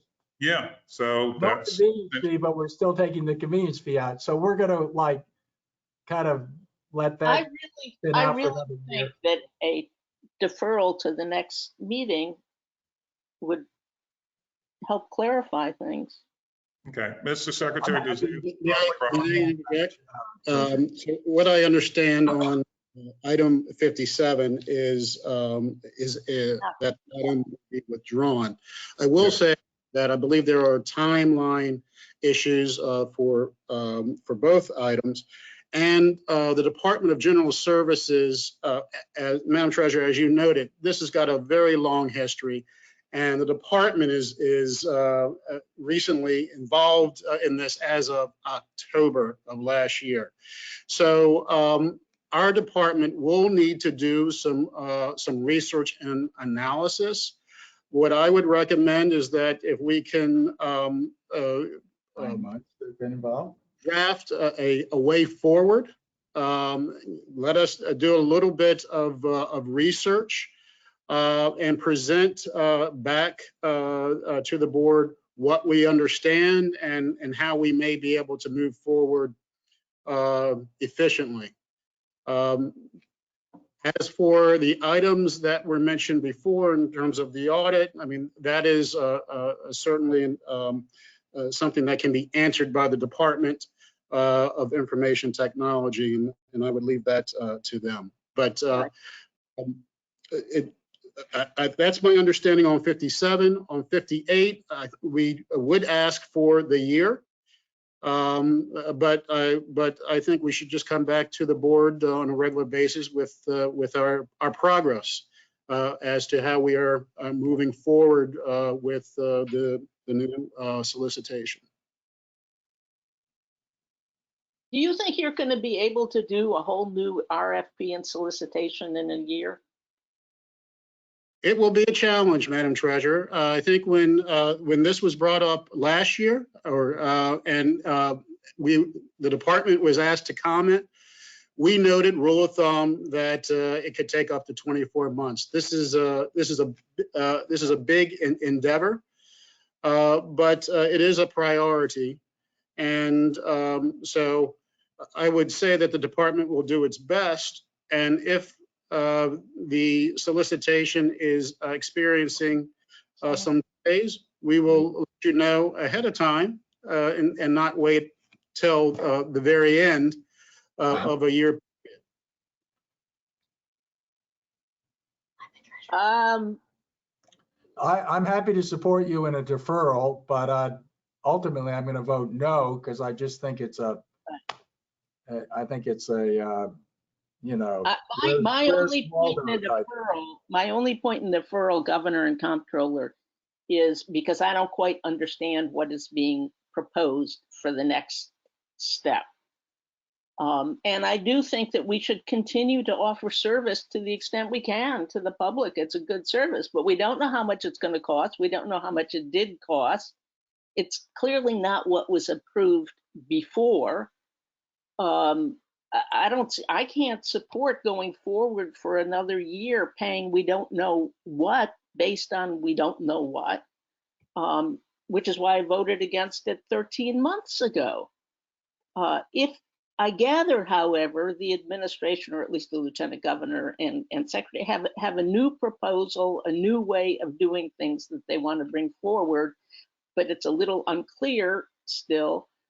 And I just think 3 weeks would help clarify it. I'm not saying that, I mean, we still have to have numbers to base things on, and we don't have them, and apparently haven't had them for 9 years. So we would bring back, or the department at some point would declare an emergency tomorrow, and it would come to the board, that emergency probably in less than 45 days, but in 2 to 3 weeks, you will see this item come back after everyone has briefed you to extend. Brief the board. This is not a state treasurer's item. No, I know, brief the board. But it simply is that you're going to have an emergency declared tomorrow because the contract ends to make sure that you don't lose service. So the existing contractor continues with the emergency on a whatever fee he or she says that we're going to have to expend or that they can take. And then briefing, bringing in maybe Mr. Gleason to talk about what I have proposed, which is rebidding the whole system. And then coming back with the option, which is already under the contract, to extend for another year as they work on a new solicitation. I mean, that's the only alternative. You can't do anything else. I mean, there was some talk about using the existing contractors. They can bid on the contract, you know, existing contractors that are out there, but it's not. My only concern is, as it has been, that we don't know how much this thing costs. Right. Without an audit, we don't know how much it did cost or how much it will cost. And I'm not saying anything different than I said. Could I just move to defer this item 58 to the next? Yay. Put a motion on. Defer to the next meeting. Second, we defer the item. We're removing 57. 57 is withdrawn. Could I say only in terms of 57 that I think the board still deserves an audit of what we have spent for the last 9 years? Okay, well, we'll have to see, what we can do in terms of getting an audit done. Can we have legislative auditors do it? There are audit firms out there who know how to audit. Yeah. I mean, Okay, we'll that's another, I guess we can use one of the existing contracts for audit firms. Otherwise, we're just going on the basis of a. Okay, we can talk to John more about getting that audit taken care of. Am I correct, members, that there was a 3-0 unanimous vote to defer item 58? Yes. With the understanding that you're coming back with the next proposal. Thank you. There'll be a briefing to the board with regard to what's going to go forward before it gets back on the agenda. Before it gets back on an agenda. Okay, thank you very much. So on the other items, do we have a motion for the rest of general services agenda? For the other items. I don't have anything on the other items, but I have something I wanted to mention in the beginning and forgotten. Let me just mention it. That just concern about the census, the president of the United States, and maybe we could have an understanding, or really we want to do whatever we can to make sure that the shortened census period is effective as possible. And Governor, whatever the board can do, whatever we each can do, is a terrible situation. Yeah, just encouraging people to do their census. We just did and put out on our social media platforms, mundane but meaningful, on the census and how easy it is, and only takes a couple of moments if you do it on the phone or online in particular. But we've been using our social media. We'll check with planning in terms of additional advertising. It has been running on local media about the census and making sure people understand that they can, it's very easy. There's no immigration questions on there as well. But it's something very simple. And I know that we've been working hard to make sure that, we get that information out.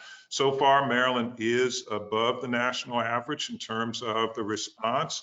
But we are following, I think, Iowa and Virginia. Unfortunately, Virginia's beating us out right now. So we really have some work to do because we don't want Virginia to beat us out. But we've been above the average, and most of I want to say Carroll County is leading the state in terms of their responses, followed by Howard County. So there are other places that we need to work a lot more on. Good, thank you. I'm sorry. No, I'm glad that you brought it up, because those who are still listening at home, do your census if you're still on the line. There's at least one secretary sitting there who can. Yeah. I've done mine. I've done Probably mine. some nervous contractors out there too, so.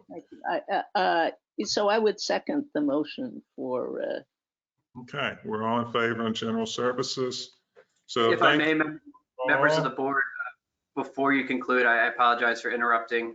Secretary Green has asked me to convey that his system froze and he was locked out and he was attempting to address the board and was unable to do so. This is obviously very concerning, and we will look into it on our end on the board side, communicate with DPSCS and your staffs when we get to the bottom of the issue.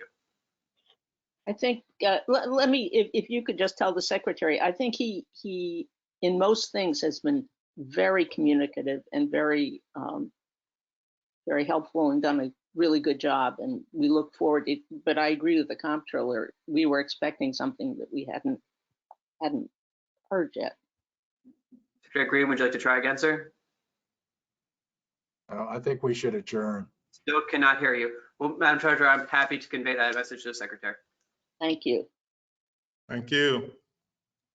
Motion meeting. Thank you very much. Is it okay? Or are we over? I don't think we have to have a motion. The week with the general services was approved 3-1. So we should be at the end of the 3-0.